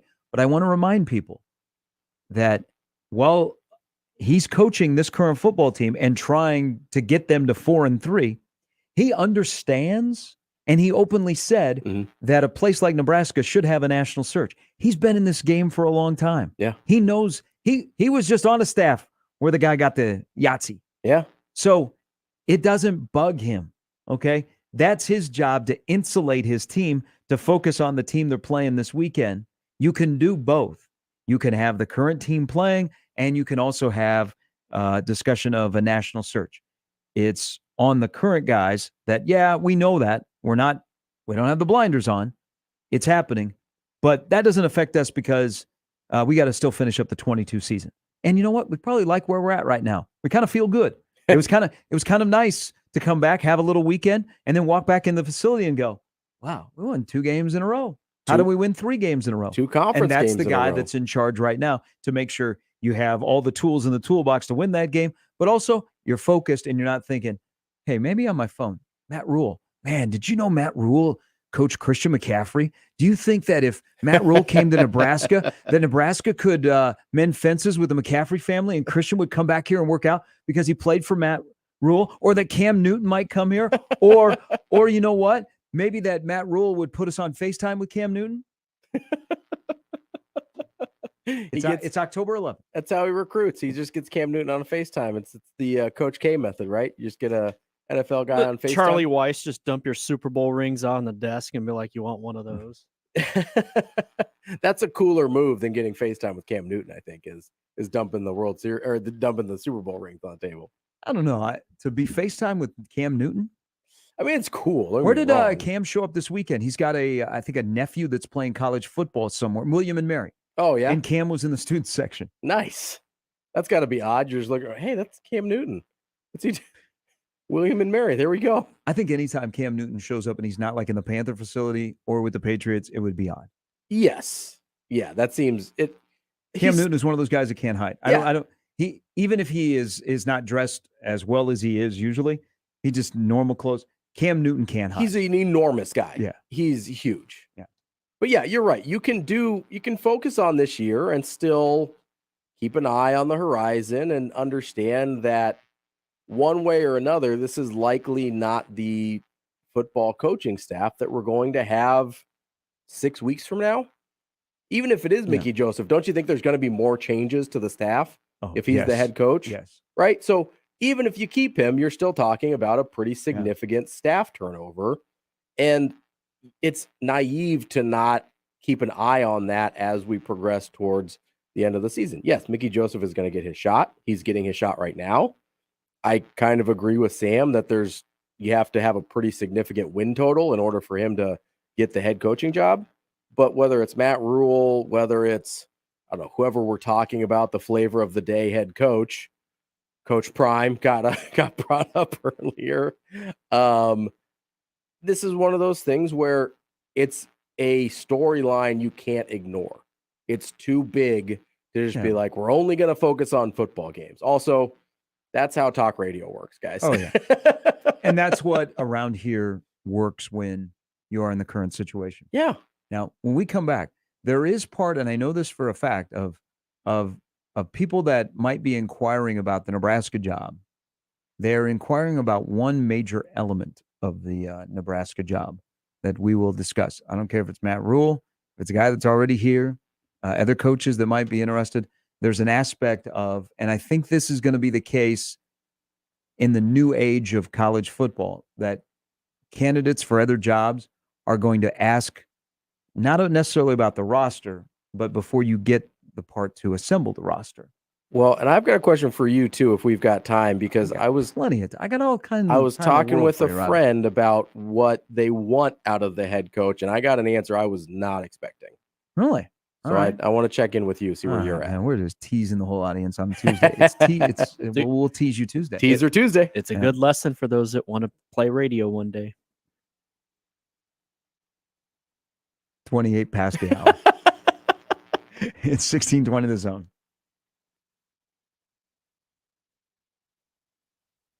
Hey, Woodhouse Buick GMC. Hey, looking for your latest vehicle? How about a truck? Can I interest you in a Sierra 1500?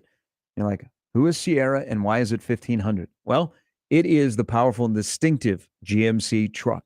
Advanced technology, large touchscreen, robust powertrains, where the towing capacity is top-notch and the power in the front. You know what? Business or pleasure, it fits in wherever you are going. It'll give you a smooth and confident ride every time you hit the road.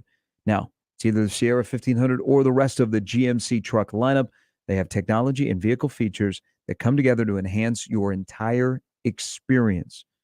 Check them out today. 119th and I, the friendly and knowledgeable sales staff, climate-controlled indoor showroom. They will take care of you to put you in the vehicle that you want. Or you can start your journey online today at WoodhouseBuickGMC.com. Either indoors, 119th and I, or online, Woodhouse Buick GMC. We are professional grade. Mornings on 1620 The Zone is brought to you by MD West One Orthopedics, Neurosurgery, and Spine. Irrational confidence. I've said this all along. You're going to be able to convince me that a lot of these things that could end up happening are going to work. I don't think it's, now this is probably like, it doesn't give enough credit to the people who do it. I just don't think it's that hard. Wow. Not that hard, huh? That they haven't been doing. He's got those 47 games. Damn it, I told you to not take offense to this. Just do the fundamental things, and then we'll see where this lands. The Connor Happer Show, weekdays from 10 to 2 on 1620 The Zone. Your Omaha area forecast, presented by Bellevue Berry and Pumpkin Ranch, from the KETV Newswatch 7 Weather Center on 1620 The Zone. Becoming windy and warmer Tuesday with mostly sunny skies. South-southwest winds will gust up to 30 miles per hour. Slight chance for a shower or storm after sunset with highs around 85. I'm meteorologist Sean Everson from KETV Newswatch 7. Mornings on 1620 The Zone, brought to you by MD West One Orthopedics, Neurosurgery, and Spine. 1620 The Zone. Traffic. From the Burden, AC Heating, Plumbing, and More, time-saving traffic center. We have no accidents to report at this time, but you can expect some major slowdown from 183rd to 175th along Center. And on Dodge, be prepared for some delays from 94th to 87th. And along Industrial Road, be prepared for some major slowdowns from 149th to 138th. As always, remember to stay safe and wear your seatbelts. I'm Chris Scott. This time-saving traffic is brought to you by Lanahaw Nurseries. At Lanahaw, our homegrown trees boast the most vibrant colors of fall, reds, yellows, and oranges. Shop our garden center today for the best selection of plant material and seasonal decor. When you think fall, think Lanahaw, 192nd and Center. At Dingman's Collision Center, you voted them first place in Best in Omaha for the past 17 years. So they want to say thank you for choosing the Dingman family and their incredible technicians to repair your vehicles. At Dingman's, they'd rather be the best than apologize for anything less. Many people go back to the dealership out of habit or because they think the dealer is the only one who knows how to fix their car. At Omaha Car Care, we offer a better option. We have ASE certified technicians, the technology to service any vehicle, and free loaner cars. The dealer will sell you a package of services. We'll provide the service you want for your car as your trusted partner. I'm Rick Betker, owner of Omaha Car Care, and we'll be along for the ride. Marvin Windows has long been known for their lasting value and beauty. Carp's Complete Home Exteriors is Omaha's first authorized Marvin Windows replacement contractor. For a free estimate, call Carp's Complete Home Exteriors or visit carpsomaha.com. Creighton Sports Update. Creighton Volleyball hosts the Marquette Golden Eagles this Friday in a top 25 matchup. First serve is set for 6:30 p.m. at DJ Sokol Arena. Limited tickets are still available online at gocreighton.com/tickets. That's Creighton versus Marquette this Friday at 6:30 p.m. And that's your Creighton Sports Update. 1620 The Zone proudly supports Creighton Athletics. It's finally fall, and with the change in seasons comes cooler weather and jam-packed calendars. Sometimes I put my own needs on the back burner. It's not the easiest thing to remember to stay on top of my health, but if it means I'll be around to celebrate the special moments ahead, I'll make time to do it. I'm getting a head start on my best year of health yet by talking to my doctor and scheduling a mammogram. Join Nebraska Medicine on Friday, October 14th from 6:30 to 8:30 a.m. for Break for Breakfast, a drive-through event to reward you for making self-care a priority. You'll get free breast health info, breakfast, and a special giveaway at one of 3 locations: Omaha Home for Boys off 52nd and Ames, Shadow Lake Town Center off 72nd and Highway 370, or Village Point Health Center just south of Dodge near 175th and Burke. That's Friday, October 14th from 6:30 to 8:30 a.m. Visit nebraskamed.com/breakfast for all the drive-through event details. nebraskamed.com/breakfast. There are actually 2 kinds of cigars. The first is the one you smoke with beloved family and friends. The second, the one you enjoy with friends you've just met. And you'll find both at Hearth Cigars and Pipes Lounge. At Hearth Cigars and Pipes Lounge, there's a well-stocked humidor with some of the best bands from around the world, at a bar with your favorite cocktails and other drinkables. So what do you say? Which cigar will you be enjoying tonight? Hearth Cigars and Pipes Lounge, just off I-680 and 48th Street next to Cubby's. At Lowe's, every pro is an MVP to us. That's why MVP's rewards members can earn bonus points on select products from brands like DeWalt, Purdy Paint Applicators, and GRK Screws. Then redeem your bonus points for exciting rewards like tools, grills, Lowe's gift cards, and more. Join Lowe's MVP's Pro Rewards today to start earning. Bonus points calculated before taxes and fees after applicable discounts, if any. Subject to program terms. While supplies last. Visit Lowe's.com/MVP's bonus points for details. Now through 10/28. Standard Heating and Air Conditioning is and has always been locally owned and operated. Now, with 160 employee owners, chances are one of us lives in your neighborhood. We take pride in taking care of you, our customers, and keeping you comfortable all year round. And as always, our technicians don't have sales quotas. When other companies send salespeople, Standard sends qualified technicians. It's just part of. Carrier, turn to the experts. Make the right call, fans. The Rooferees at John Higgins Weather Guard. Rooferees. Equitable Bank. We take banking personally. EquitableOnline.com. 1620 The Zone.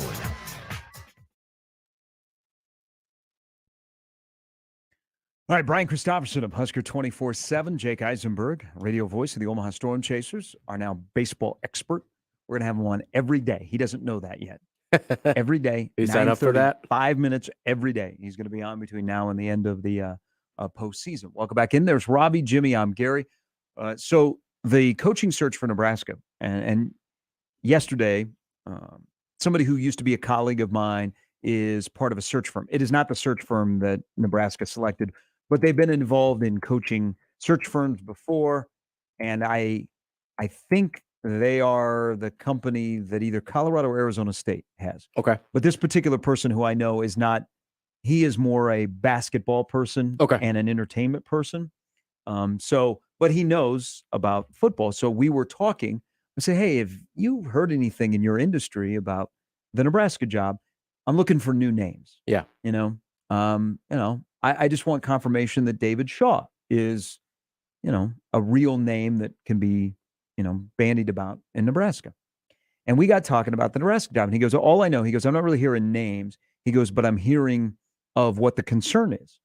And I said, okay, talk to me, Goose. Let's hear it, yeah. I said, talk to me, Goose. And he said that, and he's finding this out with their search of agents that they're dealing with, is name, image, likeness, how it works at a respective school is a big thing in this coaching cycle. Sure. Two things.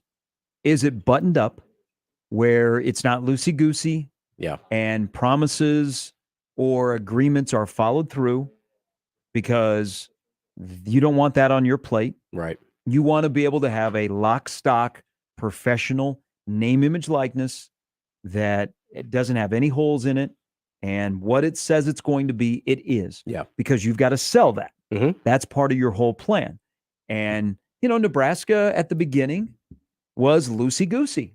Things were promised that were not followed through. And all of a sudden people are complaining.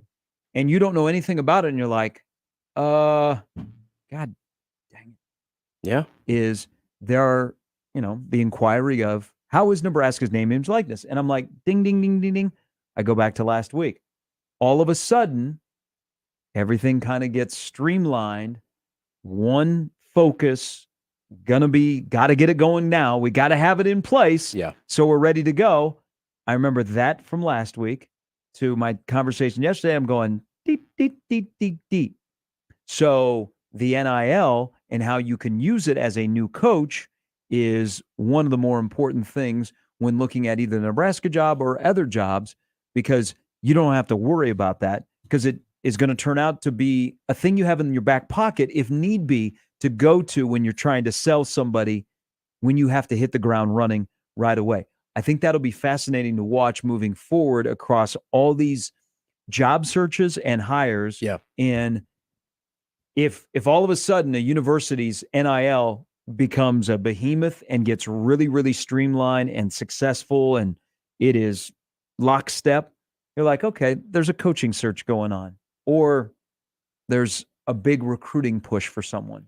So with what we've seen, and maybe it's too early to tell here, but with the way Nebraska kind of revamped their NIL last week with the new collective and Matt Davison becoming a part of that, moving from the athletic department to the NIL side of things, do you think that answer has been provided for Nebraska where they can point coaches to that and say, yeah, we've got this all buttoned up. We've got this right here.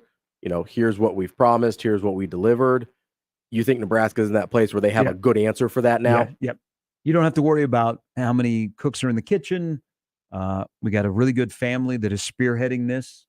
And they are the football collective now. Yep. So you have answers for anybody that is inquiring about your job, so that they have that. I mean, you can't, whoever takes over at Nebraska, when they start officially, when they're either an interim is removed or they are the head coach, they can't waste any time. No, not at all. Because you'll have a time period of, one, fleecing your roster. Yeah. Or recruiting players that are on your roster to stay. And then you've got to add to your roster through the portal or through recruiting. An early signing period. You don't have a ton of time to go out and figure out what your roster is going to look like for 2023. So having that all buttoned up before the head coach gets here is incredibly important. And again, this goes to the retaining Mickey, whether he ends up being the head coach or not, having a person to be a through line from the current roster, the current commits into however that roster is going to look. Because let's be honest, you're going to keep most of the players, or you want to keep most of the players, right? Even if you want to maybe, most of them, like the core of the roster is going to be intact. You're not probably replacing more than, 10, 20% of the roster tops in any given year. So you want to be able to have some through lines in order to keep some sort of uniformity there. But it's good that Nebraska, it seems like this is maybe more collaborative with Trev Alberts than we thought maybe last week with this NIL collective, because I know myself at least thought, oh, well, now Matt Davison is out of the athletic department. Kind of they're removing some of the Frost and friends from the athletic department and starting over. That's how I think it was perceived by a lot of people, myself included. But it seems like maybe it was more collaborative with the athletic department to make sure NIL was buttoned up and ready to go. And that honestly was maybe the first step in the coaching search, was providing the answers to prospective coaches on their biggest question. Texter Josh, who is a diehard CU fan, NIL is hurting Colorado's coaching search. Either they have one, but it's not that strong, or it's not as organized. Well, and I know within the athletic department proper, money has been an issue at Colorado for a while now. I have to imagine that extends to the NIL opportunities as well. Well, and it's like what at a place like Colorado where they've spent some bad money. Yeah. Okay. 100%. They've spent some bad money on coaches. Mm-hmm. And then they've had to spend on top of that more bad money to make those coaches go away. Wait, I know that music. What is, if you're a college football player in Boulder, Colorado, what is your worth in a professional sports market? That does not have a rabid college football fan base. It's super limited. Yeah. And so any candidate who is coming from the outside, that's why Ryan Walters, who is the defensive coordinator at Illinois, his name comes up because he's a CU guy, which, man, I mean, you tell me that only CU can only hire people that are in the family is you got to understand the landscape. Why would Colorado be attractive to a bigger name coach if it doesn't have that added incentive when you're on the road recruiting where, hey, I'm battling with all these other like schools. Yeah. But they pull out the NIL card and I go, well, here's my wallet. Let's see what I got here. I've got $15 on me. You're welcome to it. I got a lift pass in Aspen. Look how easy they lost Mel Tucker. I mean, that was pre-NIL, but yeah, there's a limitation on resources at Colorado, whether it's inside the department, outside the department. There are some limitations there. Honestly, and I don't mean this to be a slight, but I guess it is. Colorado feels like a Mountain West school more than they do a Power 5 school at this point. They really struggle with some of the resource issues that most Power 5 schools don't struggle with. And that puts them at a pretty significant disadvantage. Well, I tell you another disadvantage they have. It's expensive to live in Boulder. Yeah. So the head coach is going to get a nice salary, but what about your assistants? This was the same issue at Coral Gables with Miami. Coral Gables is expensive to live in. Yes. So the head coach with his salary could live close to the campus, but what about his assistants? Mm-hmm. Where are they living? How far away are they from campus? There's limited housing options in Boulder, and the ones that are where, an assistant coach with a family would like to live, a place where you could have your position group over. Yeah. You're very limited, so you're living further away. Now, that's another thing about a Colorado job or these places where you got to factor that in. But I think the NIL is going to become even more important to attracting coaches to certain places. Or if you have a coach and you want to keep them, i.e. KU. Yeah. Let's build the heck out of a football-based name, image, likeness. So my coach feels comfortable, and when he stays, he's got that in his back pocket along with his success on the field to sell to a potential recruit. So you're not getting beat by other schools because they're more streamlined and they have something more enticing. And so basically you're losing because that guy's getting more money. Well, it goes back to the thing that I think is actually one of Nebraska's bigger advantages as far as a potential football job is the institutional commitment to being good, right? And I get that NIL is technically outside the institution, but it's not really. It's all part of. They work hand in hand. They're in the same umbrella, right? Mm-hmm. So the commitment to being good at football is the thing, in my opinion, that matters most if you're going to have long-term success at a place.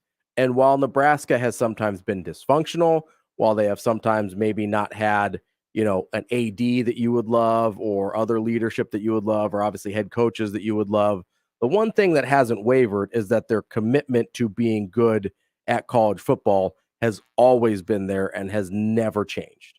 And that, to me, I've said this before, as long as that exists, you're always one good hire away from being back. Now, you have to make the good hire, but as long as the institutional support and commitment is there, that's the thing, that's the constant that matters the most in having a good football program. That's the thing that a place like KU has been missing in the past. That's a thing that a place like Colorado has been missing in the past, where there just is not that in your DNA commitment to being good at football is the most important thing. And that's something that you see in the SEC or in a lot of these Big Ten schools. And you see that pretty stark difference between the haves and have-nots. And it's not that hard to look at and say, oh, yeah, they're not really committed to this being their thing.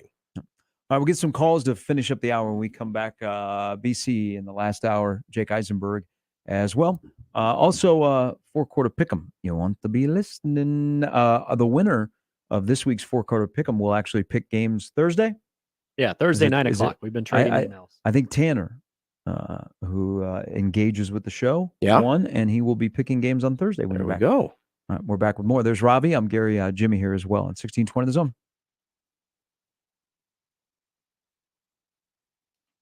Hey, fall is in full swing, and you know what? There's a big game coming up on Sunday at Arrowhead Stadium.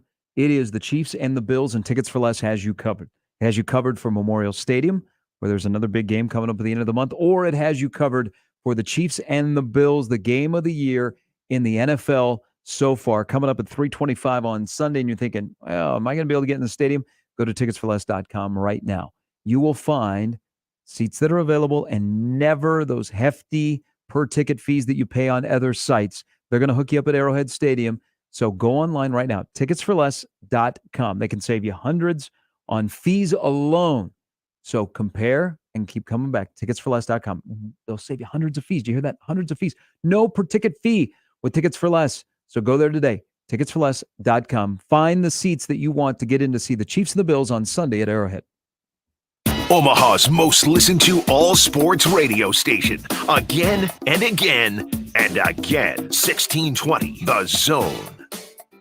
Hey everyone, Josh Peterson here for my friends at Miracle Hill Golf and Tennis. Get this date marked on your calendar, Sunday, October the 23rd, because that is the date for their 4-person fall scramble. Only $300 for you and 3 others. You'll, of course, get the golf, the cart, tee gift prizes. You'll get fed lunch and more. It will be an 11 a.m. shotgun start. Sign up today at their website, miraclehillgolf.com/store. They're located just north of Dodge on 120th Street. Miracle Hill Golf and Tennis. MD West One's team of neurosurgical spine specialists is the largest and most advanced in the greater Omaha metro. MD West One has been voted the #1 private practice and #1 in neurosurgery and spine by Best of Omaha year after year. They can help if you're suffering from recurring neck and back pain, weakness or numbness in your extremities, sciatica pain, or any other recurring issues stemming from your neck or back. Go to mdwest1.com to meet the spine team at MD West One. Caller 4 right now, 402-951-1620. Qualifies for 1620 The Zone's 4-quarter pick'em. It's your chance to pick 4 football games correctly against the spread to win $1,620. Call 402-951-1620. Call now to qualify with 1620, The Zone. Husker football season is underway, and my friends at Tickets for Less are here for all your Husker ticketing needs, home and away. You want to secure tickets for the next game, or you need to sell your seats for a future game, Tickets for Less can help. Shop the best selection of Husker tickets now at ticketsforless.com, or you can call and order over the phone at 402-398-1999. If you love your Huskers and saving money, ticketsforless.com should be your go-to spot. With no per-ticket fees, you can always save big over the competition. Shop today at ticketsforless.com. What's your least favorite season? Now, if you're like me, it's cold and flu season. So get relief from it this year with Mucinex DM. With cough and chest congestion relief for 12 hours in just 1 dose. That's 3 times longer than 4-hour products. Mucinex DM makes any season comeback season. Even cold and flu season. Get 3 times the relief in just 1 dose with Mucinex DM. It couldn't be simpler. Nothing lasts longer among over-the-counter cough and cold remedies. Mucinex DM provides 12 hours of relief for chest congestion and cough, day or night. Use as directed. Follow your imagination to the Bellevue Berry and Pumpkin Ranch. Bring the whole gang and explore for treasure on the pirate shipwreck. See how the West was fun. Pretend you're a superhero as you jump on giant bounce pads. Maybe reserve your own campfire rental where you can roast marshmallows and tell stories. It's all up to you. And of course, go on a hayride and grab your own pumpkin. Priced by the size, not the pound. Follow your imagination at the Bellevue Berry and Pumpkin Ranch. 48th between Cornhusker and Highway 370. More info at BellevueBerryFarm.com. What's your least favorite season? Now, if you're like me, it's cold and flu season. So get relief from it this year with Mucinex DM. With cough and chest congestion relief for 12 hours in just 1 dose. That's 3 times longer than 4-hour products. Mucinex DM makes any season comeback season. Even cold and flu season. Get 3 times the relief in just 1 dose with Mucinex DM. It couldn't be simpler. Nothing lasts longer among over-the-counter cough and cold remedies. Mucinex DM provides 12 hours of relief for chest congestion and cough, day or night. Use as directed. Ew. Stuck in a cycle of rewashing your clothes? Ugh. Because you can't remove tough laundry odor? Ugh.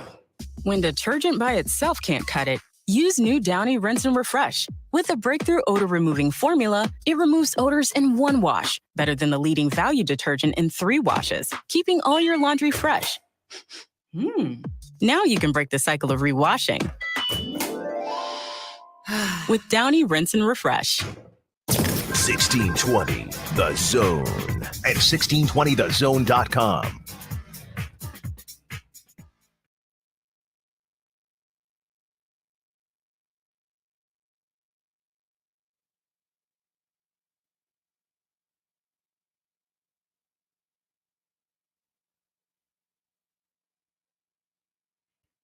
All right, welcome back in. Michigan. Lance joins us now. Good morning, Lance. Hey, good morning, boys. How y'all doing? Good. You ready for? I thought you was, man. You can. I thought nothing against you, Ravi. I thought you was gonna get straight for a week, man. When Ravi got his week, I thought you were switching out co-hosts every week. Shafe has to drive from Lincoln. That's a tough drive at 5 a.m. Oh yeah, it is. Yeah, I got to get on Shafe, huh? Well, he's married now, so he can't just sleep on my couch. He has to go home every day. Hey, it's a lot different. Hey, you see how his demeanor has changed since he's been married? Oh, God, yes. Shafe is not the same guy.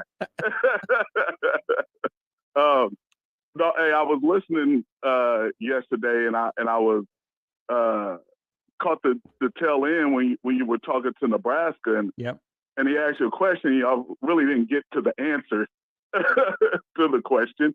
But so I would like, so I'll ask it and would like to hear an answer on top of that, Gary. And Robbie, you know, your input too, because you got a list of, so the list of names that have been thrown out there for the Nebraska head coaching job, why hasn't there been any list, a black coach mentioned at all?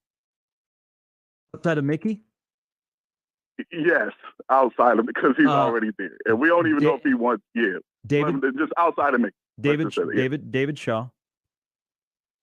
Do you think David Shaw now, or no? I haven't seen David Shaw. Lance, I've been consistent on that. I love David Shaw. Okay, that I brought up David Shaw's name. Your only issue with David Shaw is going to be PR.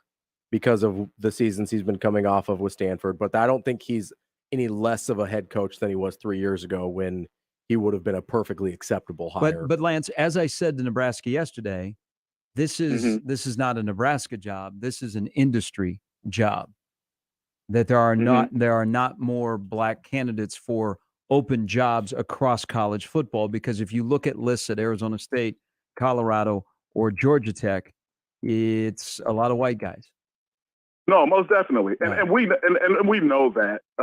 We're talking specifically about Nebraska, whether we're fans or from there, and I think and more so Nebraska. Like I said, we're talking locally because it hasn't been done at all. And it's like, man, how is it?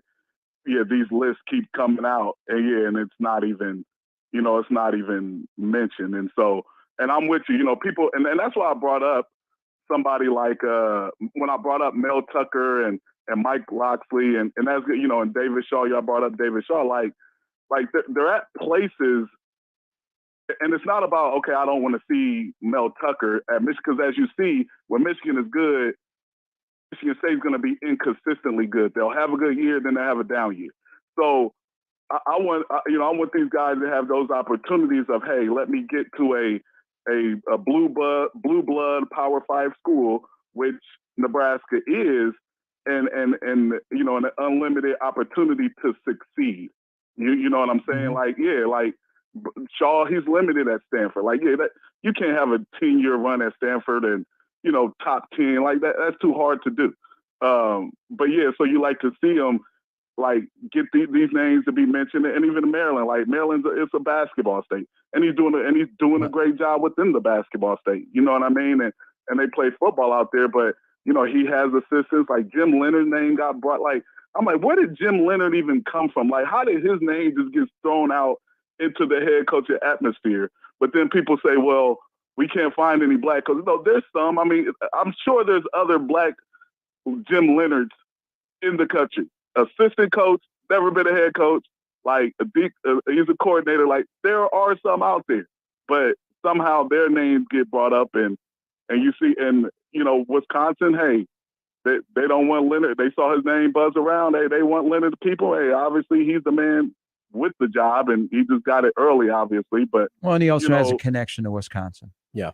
Right. Yeah, exactly. And it's almost, hey, man, be careful what you wish for too, because Wisconsin is like, hey, man, do they feel like Jim Leonard is the guy to kind of get them over the hump of winning the Big Ten championship and competing for a national championship? Is that what they think? Or, well, they don't. I mean, they're going to give him a tryout to see if he is the guy. But I would say that he is pretty much close to being the guy, because they don't want to lose him, and they think highly of him. He'd have to crash and burn. And they gave him an opportunity. Yeah.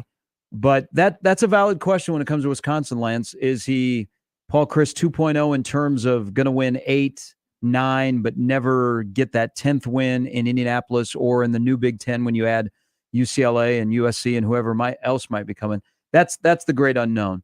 But his connect, I mean, he's at a place where they value what he has done as a defensive coordinator, and they don't want to lose him so much that they would remove Paul Chryst to give Jim Leonard a 7-game tryout. Right, and Mickey's tryout right now, his what do you want to call it, interview right now. Mm-hmm. I just want people, because I heard you had Sam on talking about 8, 9 wins, and he's obviously the guy. I don't think it's that either. It's not. I don't care if he goes undefeated. It's how you go about winning these games and the improvement, the development of the program. It's not, and you can develop without going undefeated or winning 8 or what. You know what I mean? He can have a losing record, and you still see the program improving. Lance, it's called consistency. Right, exactly. You can see that in losses too, though. Yes. I just want people to understand that. Just because somebody has a great win, we saw with Paul Chryst. Just because you have that, it doesn't mean, or even when Bo was here, Bo was winning too, but there was no consistency. It wasn't sustainable for, I guess it was for the 5 years that he did it. But as far as where you're trying to get to when you're trying to make that next level move, of championship level, that's not sustainable for that. You know what I mean? Now, but you have to know you have to know where your current program is to say consistency right now is a great attribute. Yeah. Right. And the wins on how they're winning the last 2 weeks have been consistent.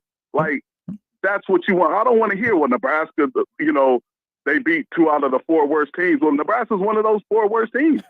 So it's not like it's not like it was a given that they were going to beat them, because we all know they weren't going to beat them, because Scott Frost showed they weren't going to beat them. So let's not, downplay. Let's not overhype. I'm with you on that. Don't have to overhype it, but you also don't have to downplay like, well, we beat 2 out of the 4 worst teams. Hey. You're one of those guys. Hey, Lance, we got to run. I said yesterday, this. You've been in the business. You've been in the business before.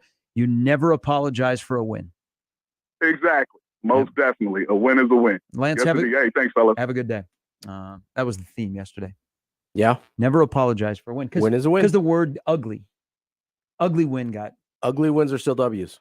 No, never apologize for a win, and they still go in the correct column on the win losses. And you know what? Chris Kleiman. So the K-State Iowa State game. Yep, that was not the prettiest game. Ugly game. The offenses were there were mistakes that were made. He basically said after the game, every time you play the game, winning is hard.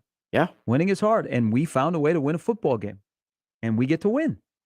Winning is fun. Should never apologize for a win. Hey, ugly wins better than a pretty loss. Yeah. I'll chew on that during the break.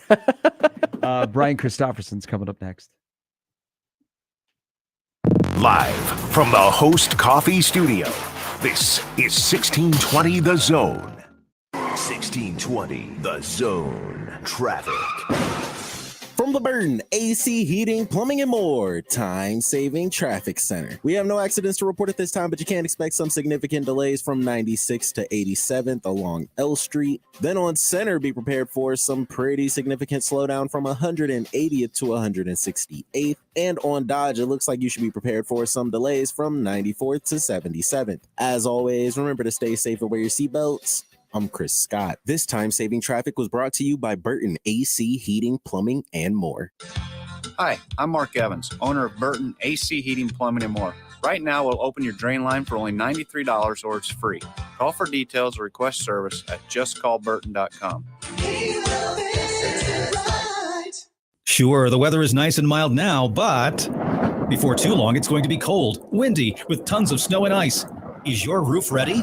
The time to make it ready is now. That's why Complete Industries uses quality products like Scotchgard protected Atlas Pristine shingles. Sturdy, durable, and reliable. So when the storm hits, you'll be more than ready. Complete Industries also works with your insurance. Get a free inspection and estimate on roofs, gutters, siding too. Visit CompleteIndustries.com or call 402-935-0554. Oscar's Pizza and Sports Grill has been making your game day experience one to remember for 18 years with our award-winning char-buffed wings and $7.99 Monday through Friday lunch specials. But now your game day just got bigger and better with Oscar's newly upgraded audio-video system. Cheer on your favorite teams this season in front of a 22-foot LED video wall, showing up to 8 games at once, and of course, 40 TVs and massive dual projectors. Oscar's Pizza and Sports Grill, 173rd and West Center Road, and for takeout at 162nd and Maple. MD West One's team of neurosurgical spine specialists is the largest and most advanced in the greater Omaha metro. MD West One has been voted the #1 private practice and #1 in neurosurgery and spine by Best of Omaha year after year. They can help if you're suffering from recurring neck and back pain, weakness or numbness in your extremities, sciatica pain, or any other recurring issue stemming from your neck or back. Go to mdwest1.com to meet the spine team at MD West One.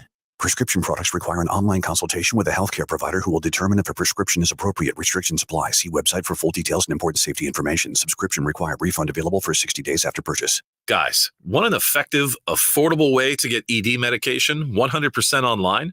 Whether you're looking for Viagra or Cialis, or generic medications as effective as Viagra but 90% cheaper, you can find it all through HIMS. HIMS is your go-to for doctor-trusted treatments to help you treat ED. Get ED treatment for as low as $3 per use and save up to $1,000 per month with generic for Viagra versus the brand name at 4hims.com/radio. If prescribed, your medication will be shipped to your door in discreet packaging. Do it all online. No in-person appointments. Get hard results with HIMS or your money back. Go to forhims.com/radio to get your first visit free. That's forhims.com/radio to get started free. forhims.com/radio.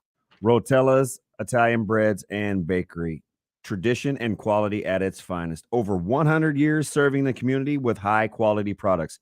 Make sure you have all of your hot dog buns, hamburger buns, brat buns, and breads galore for your tailgating parties and everyday needs. Stop into our bakery on 108th and Harrison or find us at your nearest grocery store. Rotella's Italian Bread. Over 100 years of tradition. Hi guys, it's Andrew with Brookside Medical Clinic. Is erectile dysfunction damaging your relationship? Are you sick of the pill and all the side effects? Well, welcome to the future. We have a major medical breakthrough.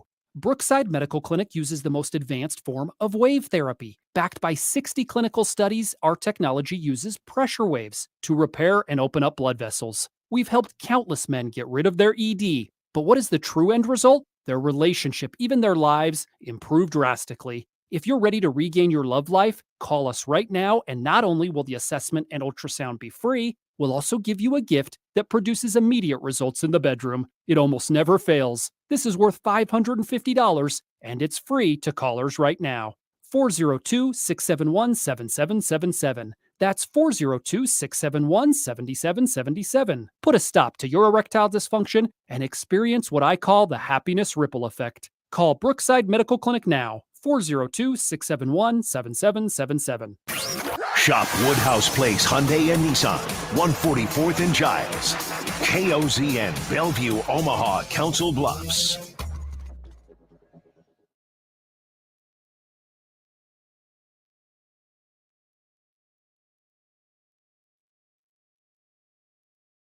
All right, last hour on a Tuesday. And we begin with Brian Christopherson from Husker 24/7. Good morning, BC. Good morning, guys. How you doing? Good. How would you describe your experience in New Jersey? Pre-game, game, post-game, trip home? I had a good time. I think we talked about it last week that I was going into the big city as a naive Midwestern boy, and I'm still here.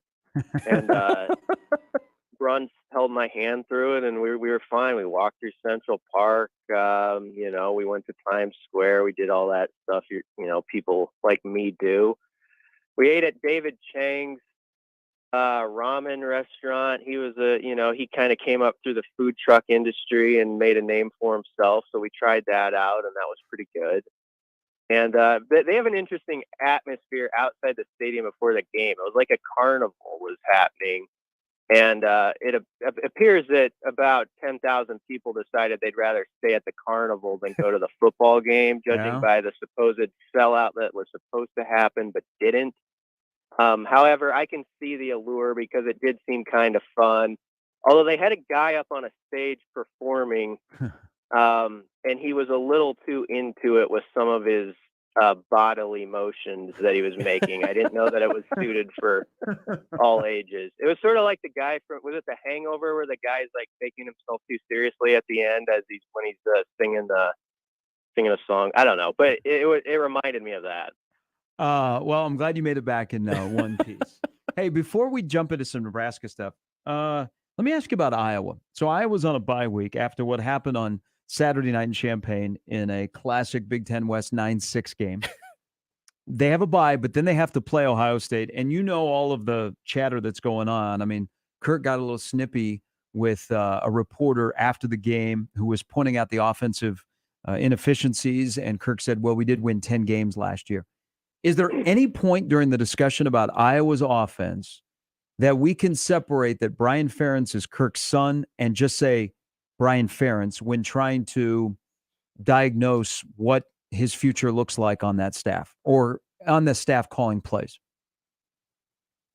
Yeah, I mean, I'm not as detailed in their situation, but I think they've reached that point where they seriously got to make that move, because it's just a constant drumbeat, that topic, and at some point it becomes a distraction. And he just hasn't gotten it done. And I know it's maybe awkward because it's family and all that, but this is a big boy business. And, they're last in the country in offense, 131st out of 131 teams. And they're wasting away a really good defense. I mean, they're a top 10 defense. And that side of the ball keeps them in every game. That side of the ball makes, 4 or 5 tremendous plays every week that almost pulls it out of their backside, even when the offense isn't doing anything. You got a tremendous punter, of course. And so they've got 2 of the 3 phases covered, but they're just so inept there that, you got to separate the Sun part from this discussion. He's a coach. He's got a big position, and he's failing. And everywhere else, we're seeing people make these moves in season, and I don't know why it would be different there. I know they won more games last year, but let's be honest, they won in spite of the offense. They didn't win 10 games because of that offense last year. Brian, we were having this discussion briefly before we brought you on, and talking about how, you don't apologize for a win. And at this point, especially, you'd rather win ugly than lose pretty. At what point for Nebraska do you think the wins have to start looking better for people to continue to be pleased? They're going to look, if they happen, they're going to look better just because of who they're playing now. I mean, they're just going to be playing better teams the rest of the way. And so if they beat any of these guys going forward, you're like, that's a good win. Like if they go to Purdue and win by 1 point, people will be jumping up and down, right? I mean, think about the Mickey talk at this time next week.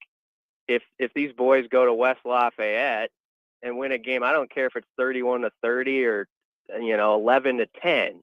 If they win a game against Purdue, who I think a lot of people are kind of casting now as the favorites in the West. Obviously, Illinois has a say in that. But my point is, look at the schedule now, and there's no more of this. Oh, that was ugly, though. You got to have something going, basically, as a program to win the games that are remaining on Nebraska's schedule.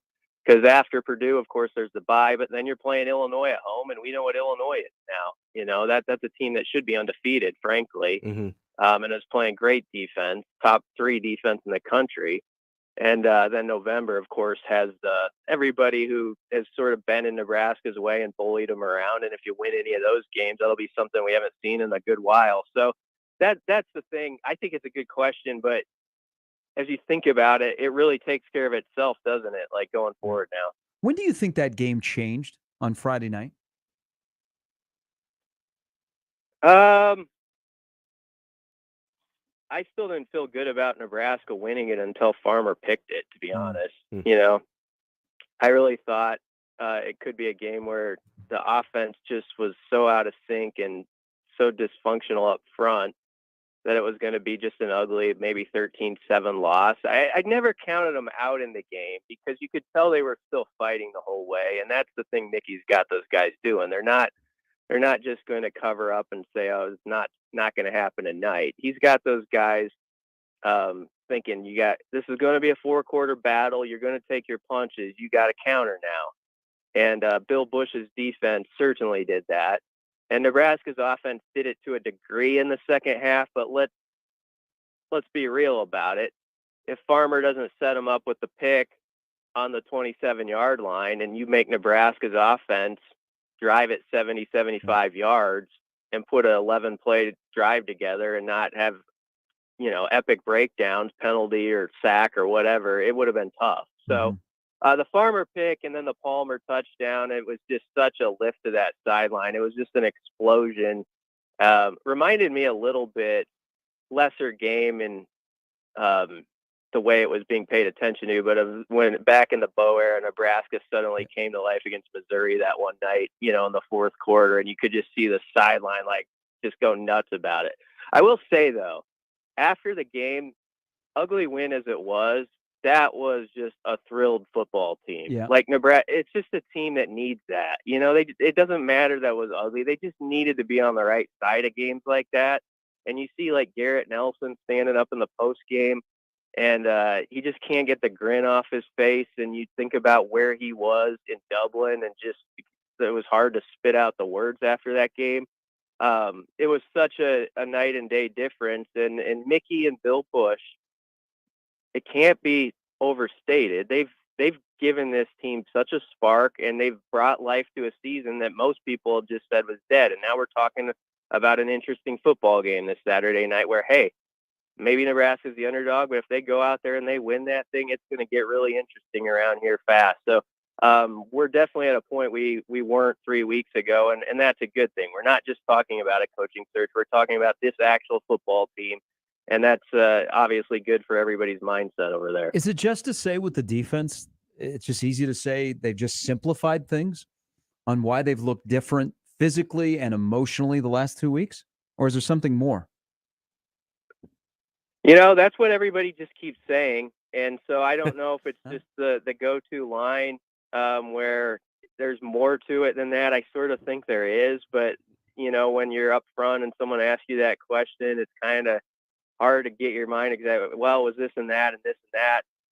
But you have seen some other little things like Malcolm Hartzog, people got to remember, was a guy that Bush worked with on special teams all year, since he got here in the summer.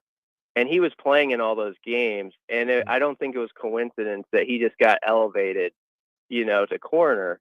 And I know Hartzog gave up a couple of plays early in that game, and people are going to question his size until some of those plays goes away.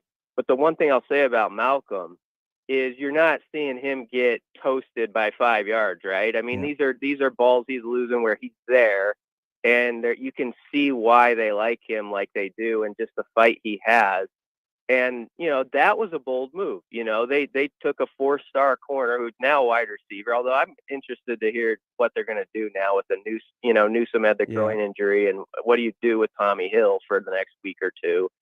But they took a first-year freshman and they put him on the island, and they had the guts to do that, and it has worked out pretty well. Obviously there were some tough areas in that game Friday, but I think a lot of it is simplification. And guys, we're going to get these calls to you fast. You're going to have your feet set, and you're not going to be you're not going to be pointing over here or over there. You're going to be ready to play at the snap, and then we're going to fly. And there's a lot to be said for that in football, because it's not foot speed actually that usually makes, at this level, that determines if a team is fast or slow. We always say, well, they look fast, they look slow on defense. It really has nothing to do with they got guys with lesser 40 times. It's the same as they've had. It's how are they processing the game? Are they over processing the game? And I think they've taken away the latter part, the over processing. And that's why you're seeing it look like they're faster. The key part now, especially this week, is they've got to eliminate those 3 or 4 plays. We saw them Friday night where there were some that should have been no gainers, and they leaked for either first downs, or the one went for 43 yards, where Caleb Tanner had the guy and there's 2 or 3 guys. Well, that cannot be a play that pops up more than once against Purdue. You got to really be sound and not let those yards leak, because that'll get you this game. It didn't last, but it will this time.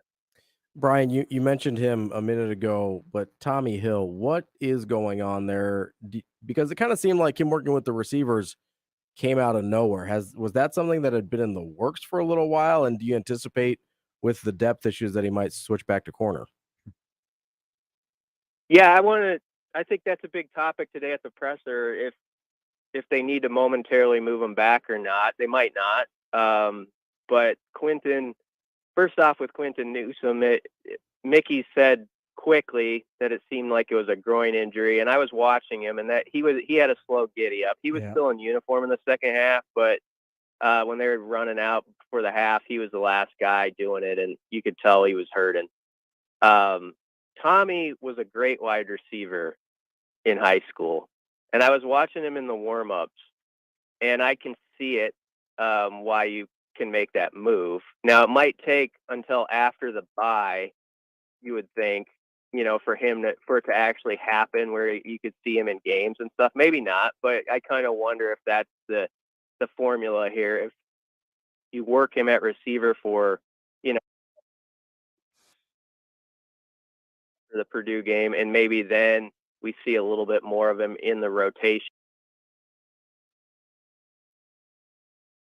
When you watch him like run under the ball, you're like, okay, he's done this his whole life. You can tell that it's not like the hardest transition for him. And he was pretty pumped up. I was watching him down there, and he was just bouncing around to the music, and they have a ton of music playing at Rutgers all game long. But he was into it. So I think it seemed like everybody was in good spirits about it. But your question's a really good one for this week. What do you do if Newsome is out of the equation? Do you have enough faith in Hartzog? Brandon Morris, 6-year senior, has been through a lot, had a great story Friday, but this is going to be a tough task. That'll be interesting. Purdue's got some injuries too, though. Their wide receiver, Charlie Jones, one of the best guys in the country, I think.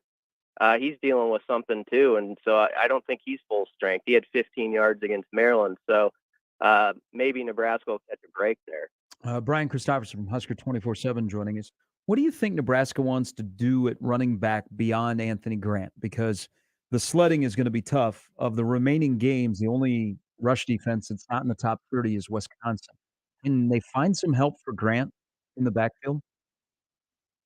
Well, it's got to be either Irvin or Yant, really. And Yant looked pretty good on the few carries he got. They kind of went away from him. I think he only ended up with 4 carries. I thought his first 2, you could tell he was a guy who had a lot of pent-up frustration and wanted the ball, and he ripped through there.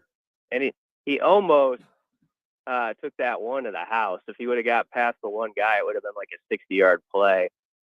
So I think it simply comes down to those 2 guys. And I thought, Gabe Irvin was sort of going to emerge, as the next guy after Anthony Grant, but it's clear that's up for discussion right now. So I think it's going to be a week-to-week thing where what do you show Brian Applewhite in practice? Who's the guy who deserves it most after Anthony?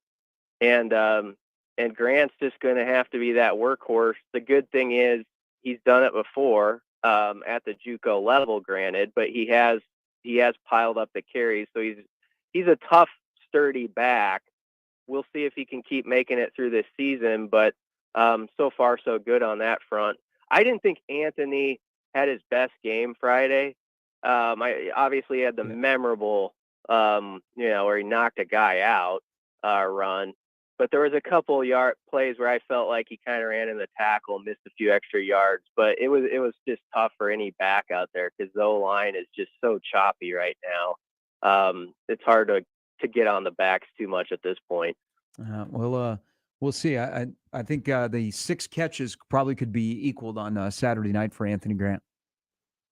Yeah, that's very true. Anthony's really, they were so fortunate to get him, late in the game in the sort of that portal process. And I'll tell you what, I think they thought he was going to be pretty good, but he's better than I suspected he would be. There's a lot of teams that wish they had Anthony Grant, including I think Florida State would have wanted him back, as Nicky said last week. So that's pretty interesting. Yeah. BC, thanks for your time. Safe travels out to West Lafayette. Yep, thanks, guys. That's now 9 catches for Anthony Grant. He had 3 going in. Now he's got 9. That was open. There was especially the screen passes didn't look quite as good, but those swing passes out to the outside, he had some room. Robbie, you could say that the last 15 years at Yes, Nebraska. that's accurate. Yep, I know. It's just wild to think. Haven't been able to throw a screen pass this millennium. I love me some wheel route all weekend watching football. The wheel routes are great. Seemed like every wheel route I saw on TV or in person worked. Always open. I love the wheel route. Always open. More wheel route. You want cowbell? I'll take wheel route. Jake Eisenberg, voice of the Omaha Storm Chasers. We'll talk about the 4 LDS games that begin at noon today with the Braves and the Phillies. Jake will join us next. Mornings on 1620 The Zone is brought to you by MD West One Orthopedics, Neurosurgery, and Spine. Previously on The Crossover. I am playing the Steelers in a league. My friends and I are in. Garbage. I brought back the steel wall, boys. Steel wall? Yeah, that's what they called the Steelers defense in the 70s. Nope, not the steel wall. Try again. Steel curtain. Steel curtain's back. There you go. God. Steel wall. That was the Walmart version. Mornings on 1620 The Zone. The Connor Happer Show. Unsportsmanlike conduct. 6A to 6P. 1620 The Zone. Your Omaha area forecast, presented by Bellevue Berry and Pumpkin Ranch, from the KETV Newswatch 7 Weather Center on 1620 The Zone. Becoming windy and warmer Tuesday with mostly sunny skies. South-southwest winds will gust up to 30 miles per hour. Slight chance for a shower or storm after sunset with highs around 85. I'm meteorologist Sean Everson from KETV Newswatch 7. Mornings on 1620 The Zone, brought to you by MD West One Orthopedics, Neurosurgery, and Spine. Bill Jones. And Olivia. Here again for Jones Bros Cupcakes and Cafe. Jones Bros is famous here at Omaha for catering delicious breakfasts and lunches for business meetings. If I own a business, I cater Jones Bros every day. Sounds good to me, Olivia. For breakfast, I cater French toast with warm syrup and croissant donuts. That would be a good day at work. Go with it, Olivia. Check out our website at jonesbroscupcakes.com for catering. Jones Bros Cupcakes in Exarban Village. It's time to find a career that's right for you. Metropolitan Community College can help you find a new path forward on your time. Whether you need a degree that puts you on a path to a new career or need to finish a degree you've already started, MCC makes it affordable and convenient with a flexible class schedule, online or on campus. It's your time to path forward. Let MCC show you the way. Register today. Classes start December 1st. Apply today at mccneb.edu/adults. Email Sharpen Betting on the Equitable Bank inbox with whatever is on your mind. The Zone inbox is brought to you by Equitable Bank. We take banking personally. You can get me at Gary at 1620thezone.com. We want to hear from you on the Equitable Bank Zone inbox. Hi, guys. It's Andrew with Brookside Medical Clinic. Is erectile dysfunction damaging your relationship? Are you sick of the pill and all the side effects? Well, welcome to the future. We have a major medical breakthrough. Brookside Medical Clinic uses the most advanced form of wave therapy. Backed by 60 clinical studies, our technology uses pressure waves to repair and open up blood vessels. We've helped countless men get rid of their ED. But what is the true end result? Their relationship, even their lives, improve drastically. If you're ready to regain your love life, call us right now, and not only will the assessment and ultrasound be free, we'll also give you a gift that produces immediate results in the bedroom. It almost never fails. This is worth $550, and it's free to callers right now. 402-671-7777. That's 402-671-7777. Put a stop to your erectile dysfunction and experience what I call the happiness ripple effect. Call Brookside Medical Clinic now. 402-671-7777. MD West One's team of neurosurgical spine specialists is the largest and most advanced in the greater Omaha Metro. MD West One has been voted the #1 private practice and #1 in neurosurgery and spine by Best of Omaha year after year. They can help if you're suffering from recurring neck and back pain, weakness or numbness in your extremities, sciatica pain, or any other recurring issues stemming from your neck or back. Go to mdwest1.com to meet the spine team at MD West One. What's your least favorite season? Now, if you're like me, it's cold and flu season. So get relief from it this year with Mucinex DM. With cough and chest congestion relief for 12 hours in just one dose. That's 3 times longer than 4-hour products. Mucinex DM makes any season comeback season. Even cold and flu season. Get 3 times the relief in just one dose with Mucinex DM. It couldn't be simpler. Nothing lasts longer among over-the-counter cough and cold remedies. Mucinex DM provides 12 hours of relief for chest congestion and cough, day or night. Use as directed. The big box stores have a secret. When you walk out the door with a new purchase, that's where the service ends. At Ty's Outdoor Power and Service, you get great deals on brands like Hustler, Toro, Honda, and Steel. Plus, you get a dedicated experienced service center. With annual maintenance and repairs, your equipment will last longer and perform when you need it most. See us in Lincoln, Omaha, or Gretna and get 10% off your residential service. Visit Ty'sOutdoorPower.com, promo code radio, or mention radio to redeem. Equitable Bank. We take banking personally. EquitableOnline.com. The Zone Hotline is powered by Los Hills Harley-Davidson, your home in the hills. 1620 The Zone.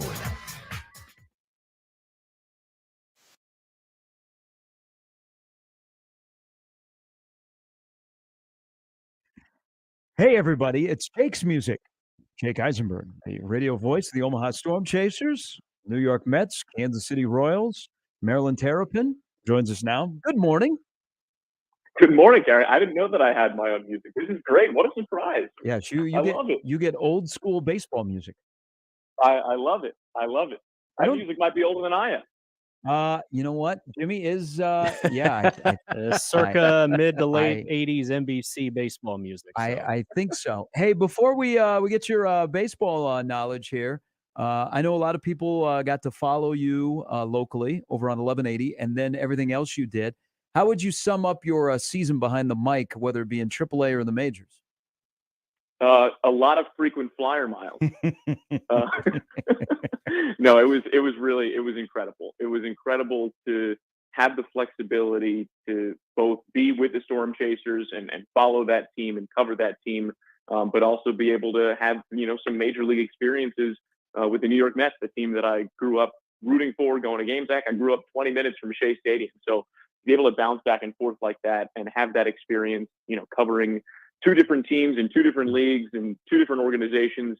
It was really rewarding and special, and I'm grateful that it was possible. And I'm also really enjoying doing absolutely nothing right now. The off season so far has been very relaxing, and I'm going to spend my day watching all 4 baseball games with zero rooting interest, and it's going to be great.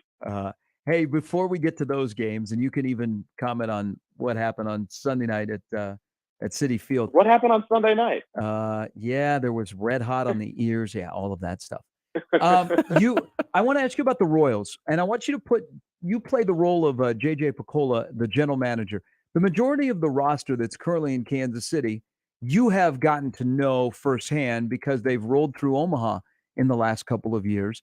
And knowing what the majority of the makeup of that roster will be in 23, what do you think? What type of manager is needed for that group, whether it be the young bats in the lineup or some of the younger arms that they need to take that next step, i.e. like a Brady Singer did this year?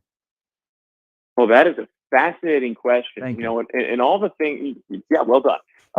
All the things that I've thought about as it relates to what the Royals might do and the manager, that's one of the things that I haven't really thought about is what kind of manager would be a good fit. And I think first blush, I go toward Alex Zumwalt, who's the interim hitting coach, but is going to remain in that role and was the director of player development and hitting performance until he became the interim hitting coach. And I know the strength of the relationship that he has with that entire young core of position players and how he was there in 2019 when so many of them struggled. And he was there in 2020 at the alternate site and helped turn all of those guys around, Nick Prado and MJ Melendez included, Vinny Pasquantino and Michael Massey and Bobby Witt Jr. and Nate Eaton and all of these guys.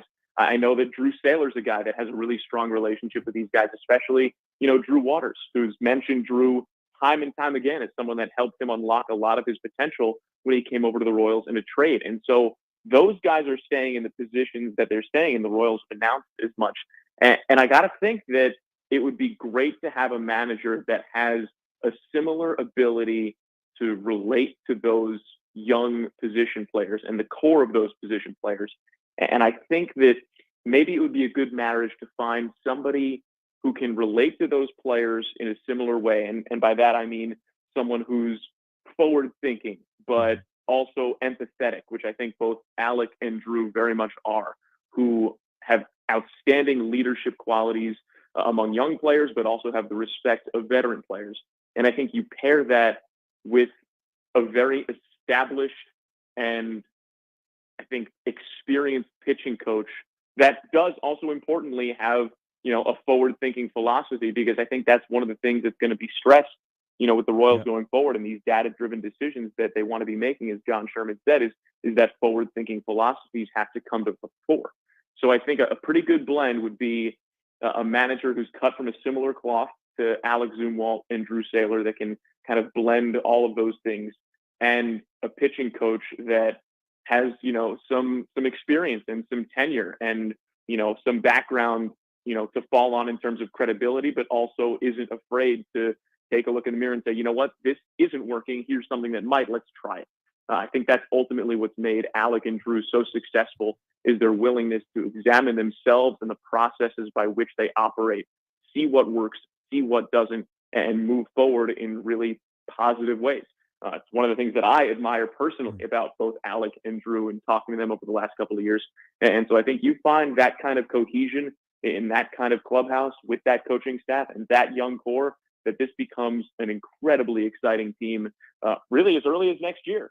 Maybe you're not competing for the AL Central next year, but I think you're at least taking those meaningful steps forward that you hope to see.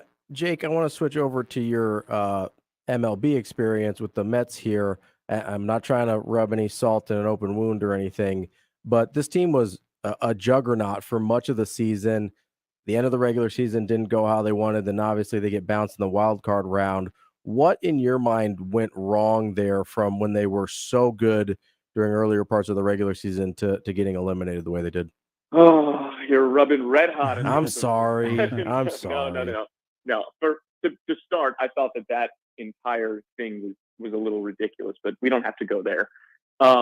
What went wrong? Well, that's the multi-million, $100 million question, isn't it? I think ultimately this is an incredibly talented team and still is an incredibly talented team. And we saw a little bit of the randomness of the postseason. Yeah. Last year, it was an 88-win Braves team that won the World Series. Mm-hmm. The best team that's in the playoffs, in fact, rarely wins the World Series. Now, does that mean they get bounced in the first round when they play all 3 games at home? No, it doesn't. But this was also the first year that we had this wild card series, and the approach to that wild card series was going to be different for a bunch of different teams. You don't expect Max Scherzer to go out and have his worst start of the season on that stage. Was he dealing with the lingering side issue or oblique issue? That's a little unclear. He says no. Signs point to maybe, but again, unclear. Jacob deGrom did more or less what Jacob deGrom does. Was he, his otherworldly self? No, but he was really, really good for sure.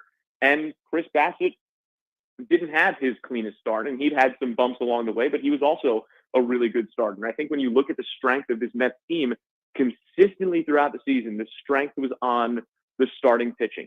And the starting pitching, both in the Braves series the week prior that lost them the division, and in this series against the Padres, the starting pitching wasn't as consistently good as it was during the regular season. When you combine that with an offense that's been hot and cold really for the entire month of September, well, you're going to put yourself in a difficult spot. I think one of the things that you can point to, whether it's fair or not, is you can point to the trade deadline and you see what the Padres did and you see what the Mets did not do. The Padres went out and got Juan Soto and Josh Hader and Josh Bell, a couple other pieces.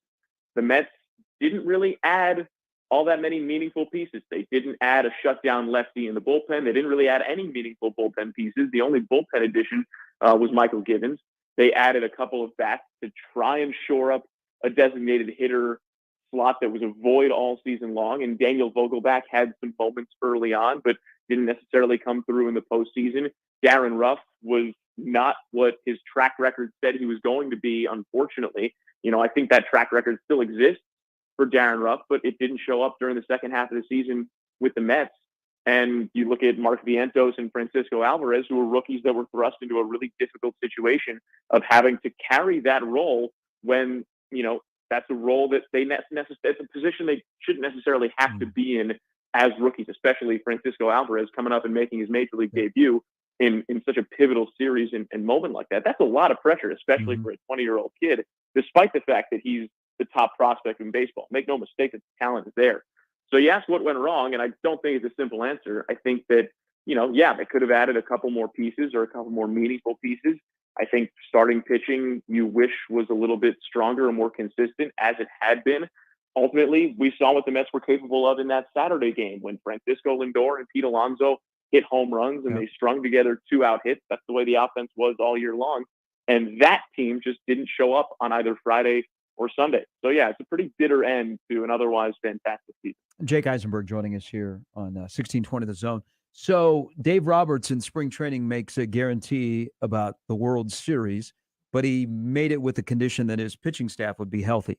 Well, they're not, and you don't know what's going to happen with Craig Kimbrell at the back end of the bullpen. But as we go into this, and there's the defending world champions that are sitting in Atlanta and the history of being difficult to repeat, who to you, your gut says of the current makeup, the way they're playing, time off, this weird new schedule that we're embarking on here in the postseason, who do you feel like, Jake, is the favorite to win the World Series? I think the favorite still has to be the Dodgers. This is a team that was so good during the regular season, otherworldly good, historically good. I mean, this is a team that won 111 games during the regular season and finished 22 games ahead of the Padres in the National League West. And like, you know, when you look at the starting pitching that they had throughout the season, you look at Julio Urias, you look at Clayton Kershaw. Again, I think it says something that Julio Urias was the first name out of my mouth there and not Kershaw. Yeah. But they've got Tony Gonsolin and Tyler Anderson and, you know, all these bullpen pieces and an offense that has Mookie Betts, Freddie Freeman, Trey Turner at the top of the lineup. But, you know, don't forget Will Smith, who's batting cleanup. I mean, these are the best players in the game. This is a veritable all-star team. And I don't know how you can go into the postseason without saying that they're the favorites. I think the big question mark here with the Dodgers is how does, you know, a full week of layoff affect the Dodgers and also the other teams that got, you know, a quote unquote bye through the wild card round, because this is not something we've seen before. We don't know exactly how this is going to affect the Dodgers and Astros and Yankees and Braves. We don't know. But I don't think that you can say that the Dodgers are not the favorites because they've earned every right to be the favorite.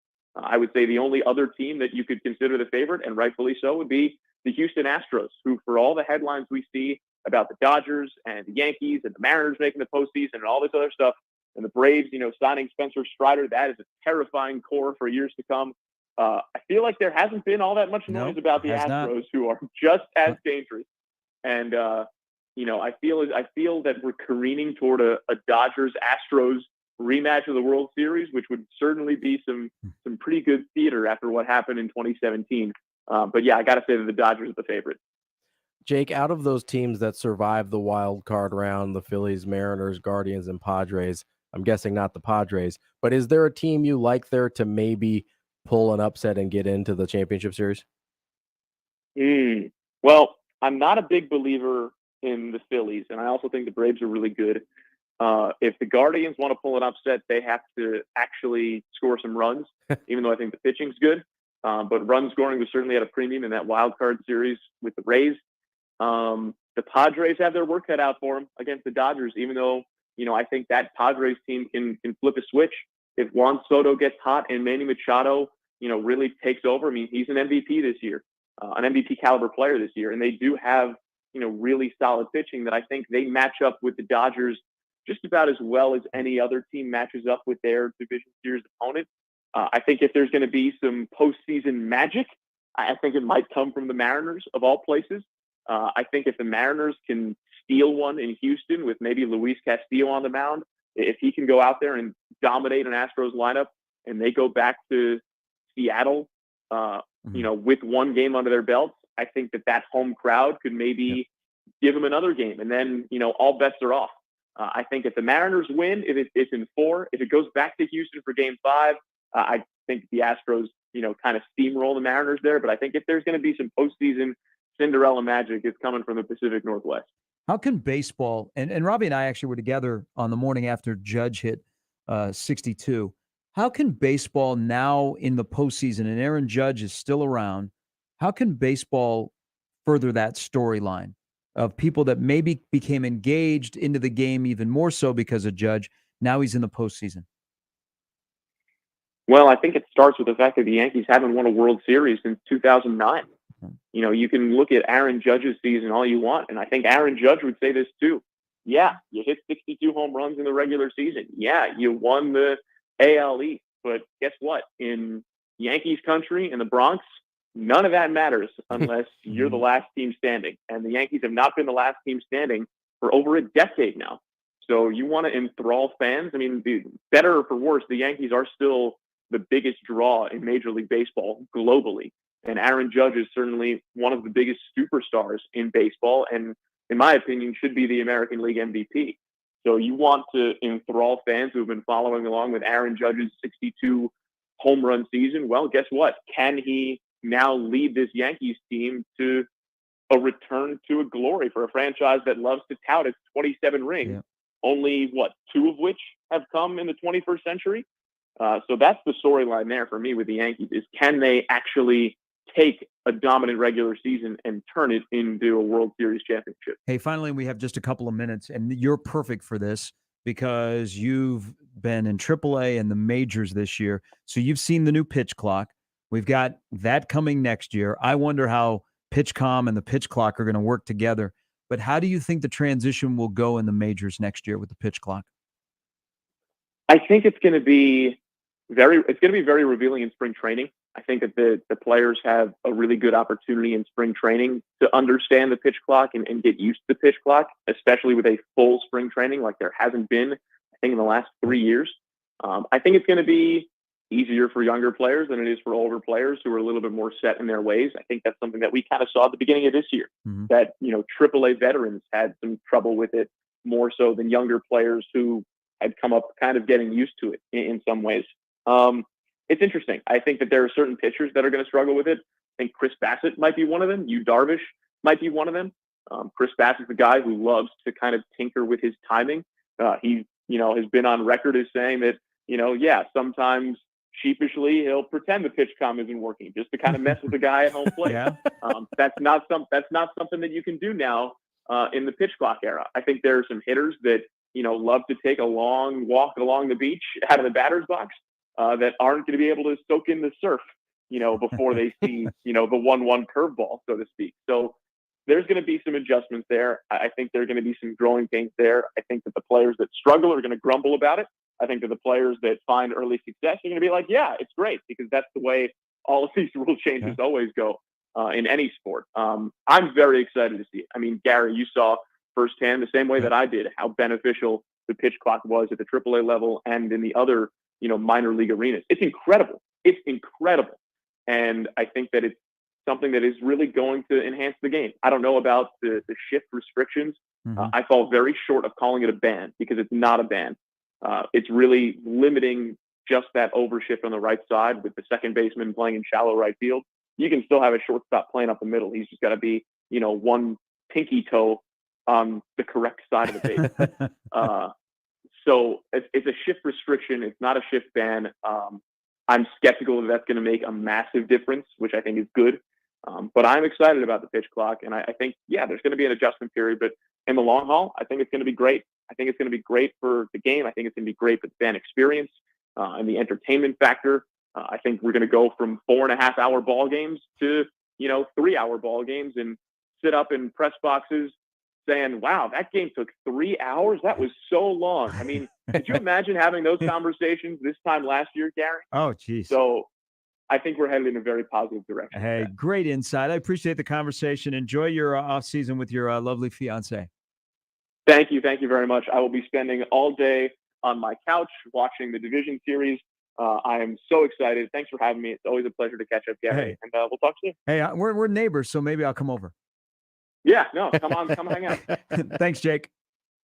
Take care. That's Jake Eisenberg, voice of the Omaha Storm Chasers. And Jake did about 40-plus games with the Mets this year.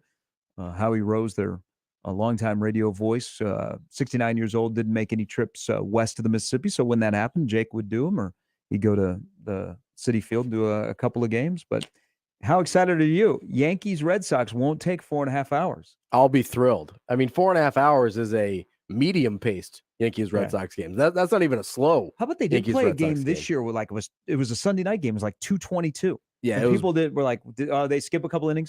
They only played 6. The pitch clock will be quite the pitch clock and the shift.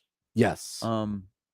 Spring training will be quite interesting. I'm excited for it. I really am. There are going to be some veterans that are going to have trouble with this, but I think there's also going to be some umpires, because I saw umpires that would come down and work AAA to get back into shape and get back into rhythm after they've had an injury. They really struggled with the pitch clock, because I saw AAA umpires. That guy behind the plate's got to do a lot of stuff. He's got to call balls and strikes. He's resetting the pitch clock. It's going to be choppy. That spring training in that first month are really going to be choppy next year, but eventually it's going to turn out to be good for the game down the road. Yeah, and that's really. And I noticed it didn't take away from any of what makes beautiful baseball such a beautiful game, and that's the pitching and the throwing and all of that stuff. Yeah, if anything, it enhances those things because you don't have so much just nonsense in between pitches, whether it's guys stepping out, whether it's, pitchers taking their sweet time to get back on the rubber or to do whatever. I actually think that makes the game more beautiful because it's easier to watch. You want it to be a consumable product so you can appreciate all those things about baseball. And I'm hoping it sounds like it did at the AAA level. I'm hoping it brings that to the major league level as well. And by the way, this is so baseball. Philadelphia Philly reliever David Robertson is out for the Braves series because he injured his right calf jumping in the air when Bryce Harper homered against the Cardinals. You got to be careful with those celebration injuries. God, that is so baseball. That's the most baseball thing. We're back to put a wrap on this show after this. Remember, no matter how you listen, it's still AM radio. 1620, The Zone. Introducing the Planet Fitness Guide to getting that post-workout glow. Step 1, what's your why? More epic energy, better sleep, blow off steam? Step 2, join Planet Fitness for $1 down, $10 a month, cancel anytime, and get moving. Go cardio crazy in our clean and spacious clubs, or get down with some dumbbells and strength equipment. Step 3, bask in that post-workout glow. Join Planet Fitness today for $1 down, $10 a month, cancel anytime. Deal ends Friday, October 14th. It's glow time. See Club for details. Get a full breakdown of what went right and what went wrong immediately after every Nebraska game with Big Red Overreaction. Presented by Equitable Bank. We take banking personally. And by Coors Light, keeping Nebraska chill. Also brought to you by Burton AC Heating, Plumbing, and more. Join the show immediately after the game and sound off with the good, the bad, and the ugly. Big Red Overreaction on 101.9 The Keg and 1620 The Zone. If taking care of your parents' final affairs has taught you anything, it's that you don't want your kids to have to do it for you. Write this number down, 402-397-5880. That's the number to the law office of Christian R. Blanc. Chris Blanc can walk you through the creation of your own estate plans that include power of medical attorney, living will, joint living trust, and more. Your initial consultation is always free. Call the law office of Christian R. Blanc at 402-397-5880. Sure, the weather is nice and mild now, but before too long, it's going to be cold, windy, with tons of snow and ice. Is your roof ready? The time to make it ready is now. That's why Complete Industries uses quality products like Scotchgard protected Atlas Pristine shingles. Sturdy, durable, and reliable. So when the storm hits, you'll be more than ready. Complete Industries also works with your insurance. Get a free inspection and estimate on roofs, gutters, siding too. Visit CompleteIndustries.com or call 402-935-0554. 42 Degrees is hiring salespeople. You can earn as much as $30 per hour. That's right, $30 per hour or more with paid vacations, medical and dental insurance, 401k, and generous employee discounts. Are you looking for a career with a locally owned company offering opportunities for advancement, great benefits, and great pay? Then stop by any 42 Degree location and inquire about this opportunity. Or go online to 42degrees.com/careers and apply. 42 Degrees. By your mom's 42 house. Degrees is an equal opportunity employer. Vallis Pumpkin Patch and Apple Orchard has something fun for all ages. New this year is Stefan's Country Drive. Antique cars where the kids are in the driver's seat. Plus, there's a new carousel. Vallis Pumpkin Patch and Apple Orchard is also opening a whole new part of the farm, the cider mill, with more than 50 other attractions included with admission. Vallis Pumpkin Patch and Apple Orchard is the place to be this fall. Vallis Pumpkin Patch and Apple Orchard, Gretna, Nebraska. Now open through October 31st. If you love food, love fun, love fall, you'll love Vallis Pumpkin Patch best of all. Gas furnace owners, we cannot stress enough how important it is to have that furnace inspected before winter. Carbon monoxide is dangerous and undetectable without a monitor. McCarthy's 1 Hour Heating and Air can help. Join the McCarthy's Comfort Club and get a twice annual inspection of your furnace and AC, plus discounts on repairs and priority service, all for one low monthly fee. Stay healthy, safe, and warm this winter with McCarthy's 1 Hour Heating and Air. McCarthy's, always on time or you don't pay a dime. McCarthy's1hour.com. 1620 The Zone.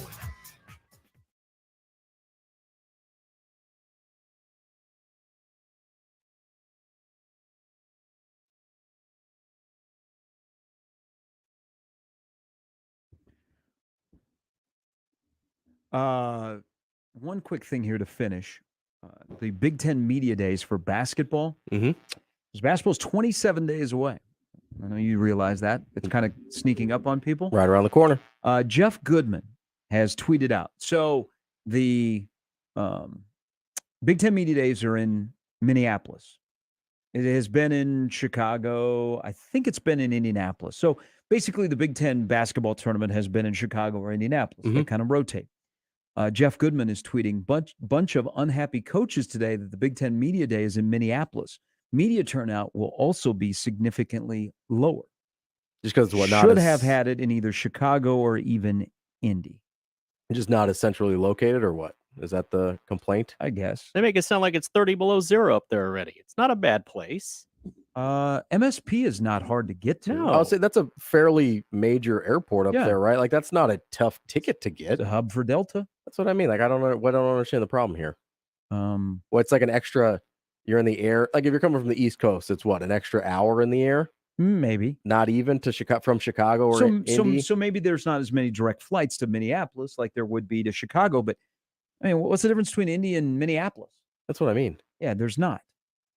So here to add to this is kind of a fun, is Richard Pitino, formerly the head basketball coach of the University of Minnesota, now the head coach of the Lobos of the University of New Mexico. He tweeted, looking forward to seeing how the state of Minnesota receives this tweet. Oh, good old Richard Pitino. So Jeff Goodman responds and says they do not seem happy.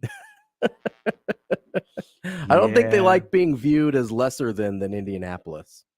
No, I mean, Minneapolis has got 4 professional teams. Yeah. They've got a major college that plays in the Big Ten. Yeah. What is Minneapolis, the 14th, 15th largest city in America? Yeah. And I love Minneapolis. I love the Twin Cities. I would have been a Gopher if I wouldn't have had 50,000 people going to school at the same time I was. Yeah, listen, I like Indianapolis. I've only been once, but it's a nice, Midwestern city. And Minneapolis, the state of Minnesota is a good basketball state as well. It is. Yeah, they're not only the Timberwolves, the Gophers have been in. Now they have another Division I team in St. Thomas, but look at the high school talent that comes out of the state of Minnesota. There's good high school basketball in Minnesota, pretty consistently. It's these old grumpy sports writers that are complaining about having to go to Minneapolis because it's brand new and it's not Chicago and it's not New York. Not Indianapolis. They wanted to go to St. Elmo's. Stay in the Marriott where they put up the bracket. How dare they move it? I'm not a fan of watching basketball in the Target Center, though. I don't. It has aged a little bit. I know they're trying to. They're doing it piece by piece, like a whole revamp. Yeah. I just have never been a huge fan of basketball in the Target Is Center. it just the angles, or what's the issue there? It just seems so generic, like bland. Yeah. Yeah, that's fair. I feel like a lot of arenas are that way, though. But with the skywalks and where it's located on that side of downtown, it's an ideal location for the conference tournament. Yeah, it's a good spot. Yeah. And that's not to say, again, all you people stop complaining. Indianapolis is a good spot. Those are both probably more convenient than Chicago. But I mean, imagine if the Summit League was a major conference and those media had to go to Sioux Falls to cover media day. What they would say if they're complaining about Minneapolis. Go play at the Pentagon. Which they had one year in the COVID year. They had to play there. That is a great place. Oh, it's a great facility. Yeah. Absolutely. Did you go up there? When I was coaching, Did you go up when Creighton BYU I didn't. played? No. I went up. We played some games up there when I was coaching NAIA Bowl. I think there's a lot of people like when Nebraska played Oklahoma State or Creighton played BYU that they say, yeah, I went up there, but I don't remember any of it because I was. I think you might get some of those on the Vegas trip this year. Very, very true. Very, very true. All right, Robbie will be back in. He's going to be the friend of the show coming up on Thursday. So between now and then, don't get in trouble. I'll do my best. All right. Enjoy the baseball. We'll hear from Mickey later this morning, so we'll react to that tomorrow. And then, of course, get you closer to Nebraska and Purdue on a great weekend of college football. Really, really good weekend of college football. Important West Division game. Then you have Minnesota, Illinois as well. It's the highlight of the weekend. All right. For our great guests, Sam McEwen, Brian Christopherson, and Jake Eisenberg. For Jimmy, I'm Gary. We're back in tomorrow at 6. Crossovers next. Live from the host